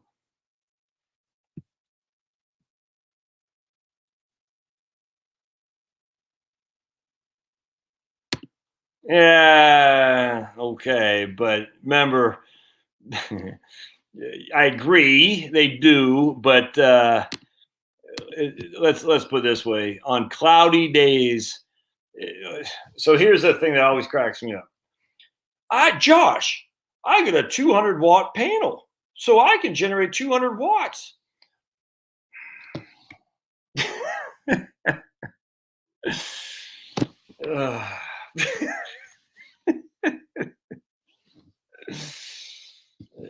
So, under that math, and I'm not saying you're doing this, medic. I got a 200-watt panel. It's a 1 square meter, 200 watts. That means I can get 200 times 24. I'm getting 4.8 kilowatt hours on that per day. No. Not happening. It's not happening. It's the whole thing is silly. It's silly. That is nameplate. Is that, I forgot, nameplate? That's if the panel is right above you at 12 o'clock in the afternoon or noon, whatever, with no clouds in the sky, none whatsoever. You're not getting 200 watts throughout the day. And this is where it just basic, and I'm not yelling at my man medic here, basic numbers, how solar works. It's so flippin' simple, guys. It's so easy. Your average watts that the sun leaves on your ground. So the sun's shining, all right? The average it shines on a square meter in your neck of the woods in Atlanta, the average is about 170 watts. All right. So on average, on any given time, that's all in average. Sometimes it's more, sometimes it's less. But on any given time, 1 square meter in the Atlanta area would have 170 watts from the sun on any given time. Now, obviously, right now there's none, and at noon is more, but it would be about 1,100 or so. But just for simplicity, on average, we get 170 watts per square meter. So if you have a 200-watt panel inherently you cannot get 200 watts 24 hours a day. It's idiotic. And I'm not saying medics saying this, but this is where a lot of people make the mistake. But it's even worse than that. Because on average, you get 170 watts per square meter in Atlanta. The best efficiency on the market solar panels are 25%. Yes, they have tests in a lab for 33% efficiency. That's impossible. They're never going to be rooftop solar photovoltaic. And I argue with my man Alberto from California about this all the time. He says technology will lead it. Okay, I get that, but maybe it's not here. I don't expect it to ever be. It's kind of like the batteries. The technology's coming. No. I mean, maybe it is. I'd love to be wrong. There's no way. I'm not holding my breath for that. I'm certainly not waiting for that. So I'm not preparing to wait for that. Anyway, so if you have 170 watts that shine on your that flow from the big guy upstairs, not the big guy upstairs, the heat tab in the sky that flows onto your meter squared. Remember, 1 square meter ain't a small space, by the way. All right, that's a rather big space. And the average efficiency or good efficiency of a solar PV panel is 25%. You take your trusty calculator, you say 170 is average, times that by 0.25. Oops. That's 42 watts that I'm able to turn into electricity on an average square meter in Atlanta. 42 watts. All right, so we take 42 watts, we times that by 24, and that 42.5 watts times by 24, that gives us 1 kilowatt hour is what we're getting on 1 square meter in Atlanta. I hope that makes sense. And now some places like Los Angeles is about 230 watts per square meter on average. Some places like Maine and Boston, it's like 110. So it doesn't take a rocket science now to figure out, well, I need a hell of a lot of land in which to generate enough electricity to run what I need to run. It just is that simple. And the two things they'll say is, well, Josh, once we get battery storage, okay, all right, well, hold your breath then, because that's not coming anytime soon. Or they'll say, Josh, once we improve efficiency, okay, well, hold your breath, because those things aren't here, and they're not coming anytime soon. They're just not. Well, the Tesla Powerwall, okay, I've been hearing that for 10 years, and it might help to store electricity. It's not going to do anything. It might do a little bit, not much. It's small potatoes. And so remember, we have a huge solar arrays in California and other places throughout the country. And solar right now is not even generating hardly a freaking blink of the eye in terms of the overall electricity demand. Never mind the total energy. The whole thing is just nuts, man. It's a crapshoot. It's like literally the biggest. Wind is the biggest scam in the history of mankind. Solar is a scam of unseen proportions for people to think that they're going to get solar and wind to combine to give us our needs for total energy. And I'm just talking electricity.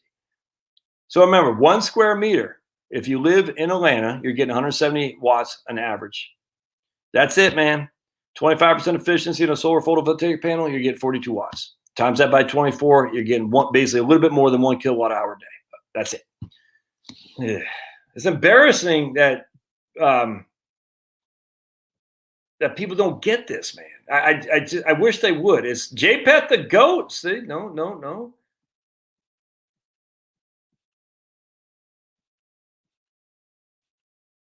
All right, so let's show JPET the GOAT here. And JPET the GOAT is the only GOAT that matters. All right, so we are going to, I got to go here. And I can tell some of you are too young and some of you don't have kids, or some of you are too old to have had kids at this time. Hoodwinked, the Be Prepared scene. Now, I can't do this because I'll lose my sweet, sweet money. You all should watch that because JPET the GOAT is the best song you've ever heard in your life. Well, you came to the right goat. You came to the right goat.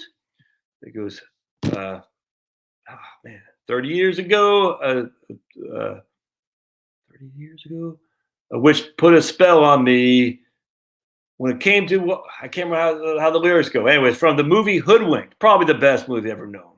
Hoodwinked and Napoleon Dynamite and Back to the Future, probably the two best movies ever seen. So Hoodwinked is great. It's a cartoon, Josh. I'm too mature. Oh no, man. The cartoon is fantastic. Hoodwinked. All right, so I want to share with you another book that you got to get if you're interested in this stuff. Yeah, and I've shared this book a million times at Sunday. Sustainable Energy Without the Hot Air, and you should buy this as a not a hardcover, but a physical book, not the PDF. And I will share this with you, and you should buy it through my link so I can get that sweet, sweet money. All right, so we're gonna go here. The best book you'll ever read on this stuff right here. All right, you can see I bought it in 2017. Paperback's $33. You can actually get this for free on PDF. And so if you work for a company and you can snake them by using their printing mechanism, you should. This guy is not a right-winger by any stretch of the imagination. He just is reality. He's dead now. He's reality of the physics of clean energy. Sustainable Energy Without the Hot Air. And now you can get this, and we go to DuckDuckGo. So sustainable energy right here. You can get this with for free on this website right withouthotAir.com. You can generate all this for free. The UK has the best wind resources in Europe. Sustainable James Lovelock. Anyone know who James Lovelock is? He had written a book about Gaia, about the love of Gaia. They don't use God, they call him Gaia. James Lovelock is now the biggest advocate for nuclear you'll ever find, because he recognizes the reality of the insanity of sustainable energy. It's not going to happen. Wind farms will devastate the countryside pointlessly. How much wind power could we possibly generate? We can make an estimate of the potential of onshore land-based wind in the UK by multiplying the average power per unit land area of a wind farm by the area per person UK. All right, so let's see. There's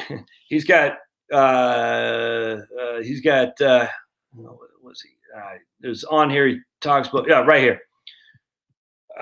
Chapter B explains how to estimate the power per unit of a wind farm in the UK. If the typical wind speed is 6 meters square, 13 miles per hour, the power per unit of a wind farm is 2 watts per meter square. 2 watts per meter square, my friends. Remember, we just did a solar. It's 42 watts per meter square. 2 watts per meter square. But Josh, we can make it 2 times more efficient. 4 watts per meter square. But Josh, we can make solar 10% more efficient. 46 watts per meter square. It's embarrassingly low. You can't change the physics of this stuff. Until there's battery power that can store this, it doesn't matter. It's a freaking fake false flag. It's fake. And look, Michael Mann did a video on this. I'm not Michael Mann. Freaking Michael Moore, because Michael Mann's a clown. It's fake.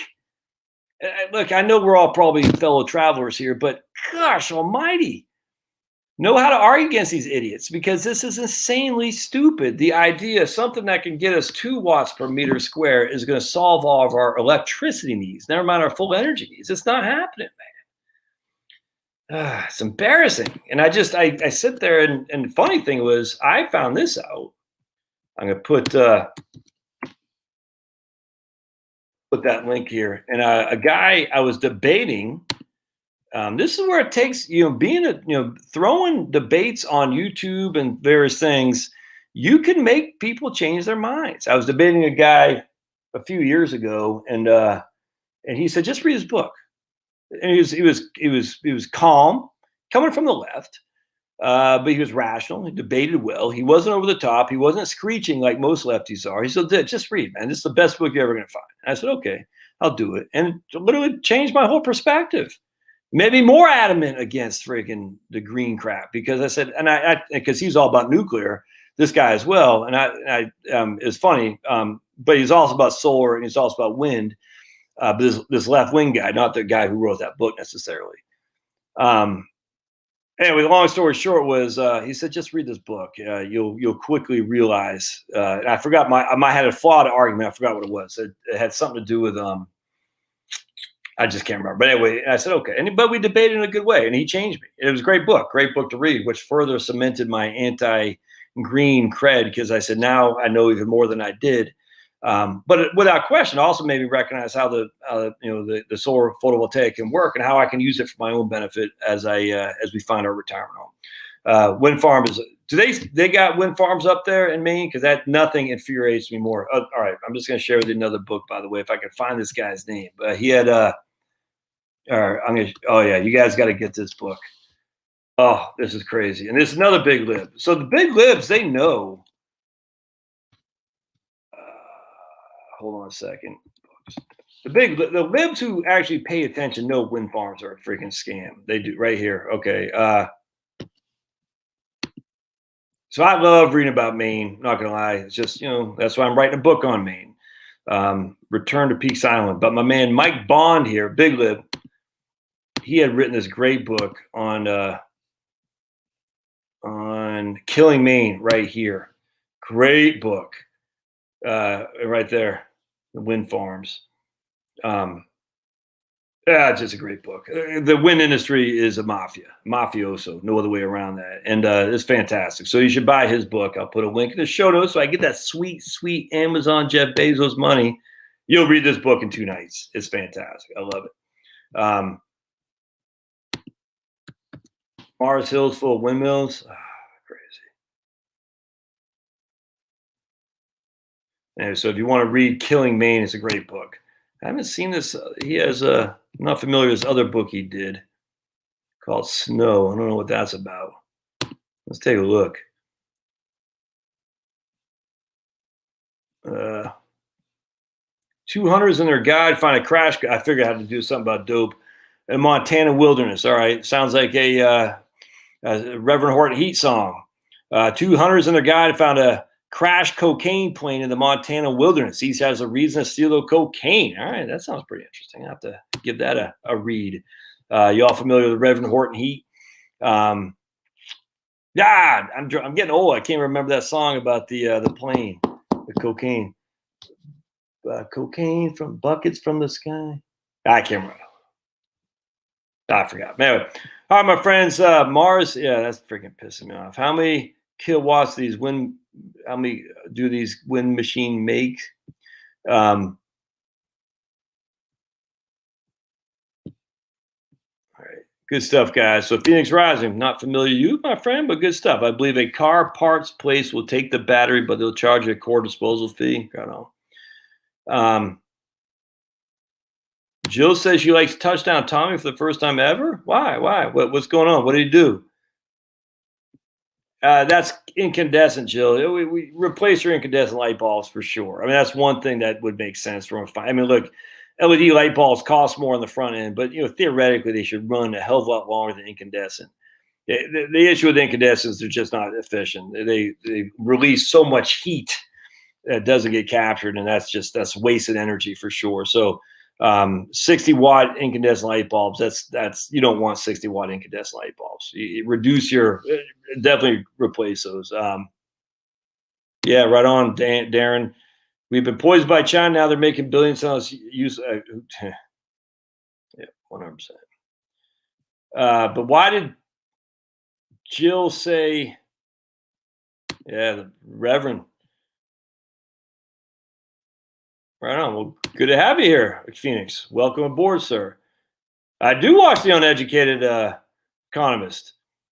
I do. I'm a fan of old Simon there, The Uneducated Economist. I don't agree with everything, but I think that's pretty cool. I like what he's doing. Tommy got called racist, and he loves. Well, of course, he got called racist. He beat the black quarterback during Black History Month for the Super Bowl. But doesn't the Buccaneers have more blacks on their team than the Chiefs? So the white quarterback beating Patrick Mahomes, who doesn't sound like he's black, he sounds like he's straight from Texas, with a deep Texan Southern accent, a Texan accent. And I think his mom is white as the day is long. Tom Brady beats him in the Super Bowl on Black History Month, even though Tom Brady has more black teammates on his team than does the Chiefs. And Tom Brady is racist because he's white and Patrick Mahomes is half white. Logic. Yes. That's logical. And the funny thing is, no blacks. I mean, I get, look, if you go on LinkedIn, you'll see the woke blacks. Trust me, there's lots of woke blacks on LinkedIn. I get it, but they're just regular. I mean, the woke people are the upper crust elites, whites, blacks, everybody in between, Asians, freaking, whatever, who have woke jobs, the jobs that have no value in real society. That's just a fact. I mean, they're college professors, they're pushing papers, they're just like we talked about earlier. These woke people, and they're all on LinkedIn. I mean, just go on LinkedIn and you'll see some of the diatribes on some of these woke blacks who are it's just crazy racist stuff. And then you realize they're just paper pushers, no different than the woke whites on there. They're just paper pushers, man. They're not bringing any value to anybody. The only value they're bringing is scratching each other's back by showing how woke they are. And so you fall. And the sad thing is, because I love the history of people like Jesse Owens. I like reading about Webb Du Bois. In fact, I was listening to a podcast right now that you all should listen to. It's my man, and I got Webb Du Bois's biography there, Brendan O'Neill. We must abolish the new. What does he call this? We must abolish the new color line. And Brendan O'Neill, which his podcast is called the Brendan O'Neill Show. He finds an antidote to critical race theory in the robust universalism of Webb Du Bois. Interesting. So that's good stuff, because I'm not going to say I'm a big fan of Du Bois, but if you actually read some about him, you realize what used to be, I say black nationalists, not Marcus Garvey-ish, but somewhat. It's just a different kind of. Even that right now, even Martin Luther King is a racist against blacks apparently, because he doesn't see any color. Webb Du Bois, same kind of thing. I mean, he would not fit in with the woke. That's how far left the woke has gone for Black Lives Matter. But look, I'm not black, so they can do whatever the hell they want. I don't care. But seeing the whites that chirp in and saying, we need to be quiet and let black people talk. I'm like, dude, you just sound like an idiot. You're embarrassing. You're not only to white people, the black people know that you're a fool. I mean, look, stop. Black people don't need a white knight. They don't. It's embarrassing. I'm like, stop. But go to LinkedIn, you'll get a kick out of it, because it's funny. And there's always a white guy or lady, and they always got their pronouns. They always, it's embarrassing to say, we need to go to the back because we've had it too good for too long. I said, you have to be rich to talk like that. You have to have class privilege, because there's no such thing as white privilege to talk like that. It's embarrassingly stupid. It's funny, actually, because no people think like this other than that group of woke elitists who have no value in a real society. It's nuts. And anyway, it's just kind of it's funny. But anyway, I can't remember where I went down there. But but Brendan O'Neill, he writes. He's from UK. His podcast is the Brendan O'Neill Show. I like him. He writes a paper in the UK. I forgot what it's called, but anyway, follow Brendan O'Neill. He's an anti-woke guy. I love it. All right. Yes, but remember, William wasn't rigged. It's free and clear. Georgia, I can tell the libs are getting nervous, because Georgia, they're advertising here like crazy that it was all happy and unicorns for everybody voting. Previously, even Republicans liked the mail-in ballots. It was all happy, but now they're trying to take away the rights of minorities to vote. They do this every time. It's the same. They're going into the same freaking well every single time. It's either going to kick Granny off Medicare, reduce her Social Security, or disenfranchise blacks. It's the same thing every time. So Georgia has both houses have passed their own version of secure bills for voting, which is a great step. Presumably Brian Kemp will sign it because he says he's going to run again, which I in some way I hope he does. I hope actually I don't hope he does. But I don't know. We'll see what happens. But he says he's going to run again. It'd be interesting. Anyway, long story short, so they're fixing it here in Georgia. Other states are doing the same, where the Republicans have the legislature and the House, and the governorship. It's called a uniparty, a trifecta, essentially. If they're not fixing the election rules, they should be freaking just – you'd never vote for these people again. Like Ohio, I don't know. I know Mike DeWine is a governor. He's a con. I don't know who controls the legislature in Ohio. If they're not fixing it, they need to all go pound sand. Georgia, Arizona is fixing it. Nevada, we don't control the governor. I don't know what the legislature is. Florida led the way. But remember, DeSantis won by this much in Florida. That's it. Pennsylvania, until we get the governorship back, it's gone, man. Michigan, don't have the governor, gone. Wisconsin, don't have the governor, it's gone. Those things can't be fixed unless there's enough to override a veto, and there never will be in those states. I hate to say never will be. I don't think there is. Minnesota, gone. So the facts are, it's great to have Arizona and Georgia, Texas, hopefully keep it clean. But, those big three, Michigan, Pennsylvania, and Wisconsin, it doesn't matter. We have to win those states. If we can't win those states, we can't win. And as such, because they have half Whitmer, Wolf, and whoever the governor is of Wisconsin, whatever the guy's name is, there's just going to be more of this crap, which is too bad. Because the Republicans never do anything. See, this is the issue. The Republicans held Scott Walker. He held the legislature. He held governorship, but they didn't do crap. They should have done crap. They didn't. And people call it. We were saying this for years: vote fraud, and they just didn't do anything because they did not want to face the wrath of the media saying they're racist, disenfranchising blacks. Well, at some point, you got to say, I think a lot of people are being disenfranchised with the clean and fair elections, if you know what I'm saying. It's more than just one group of people, because now there's lots of people that are being disenfranchised. And as such, but it's clean and fair. So I'm not saying anything happened in 2020, but I'm saying if you want to have no disenfranchisement, then you have to have freaking, you gotta fix it. You gotta fix it. But who benefits from not fixing it? Anyway. Yeah. Yep. And that's what Republicans are doing, getting rid of mail-in ballots. You have to have a voter ID. Shocking. Because minorities don't know how to get a voter ID. Remember Joe Biden said minorities don't know how to get on the internet? All right, my friends, I get out of here. Appreciate y'all being here. Yeah, DeSantis is my man. Yep. Yeah, I love Herschel Walker. Love to see my man Herschel. I tell you, the one time I'm pro-black on Republican side always, because I'm just telling you, if we just get 15% of the black votes, the Democrats are doomed. That's all there is to it. Now, I don't want to hear last year, because last year was nuts with all the mail-ins. If we get 50, that's all we need. 15% of black votes, which means we need more black candidates and we need more black reps to show it's okay.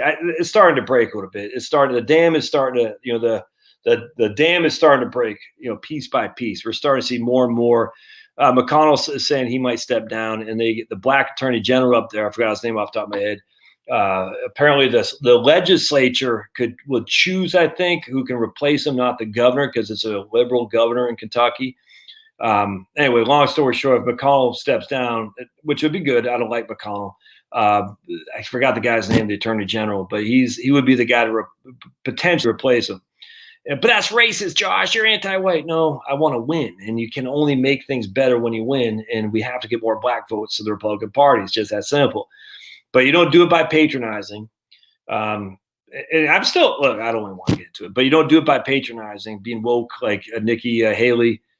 No Nikki Haley. Anyone who advocates Nikki Haley on this channel is getting banned. I cannot stand her. She's woke, and she's a Chamber of Commerce. I cannot stand Nikki Haley. No way, no how. If she's our nominee, we're done for. I will never, ever. I don't even care who runs again.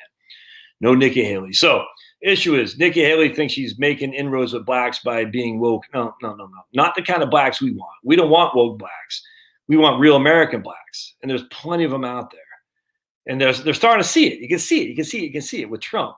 They're starting to see it with Spanish speakers. You can see it because he spoke to these people, man. But he didn't do it by being a woke fool. He did it by just being a regular guy. Crazy how that works. All right.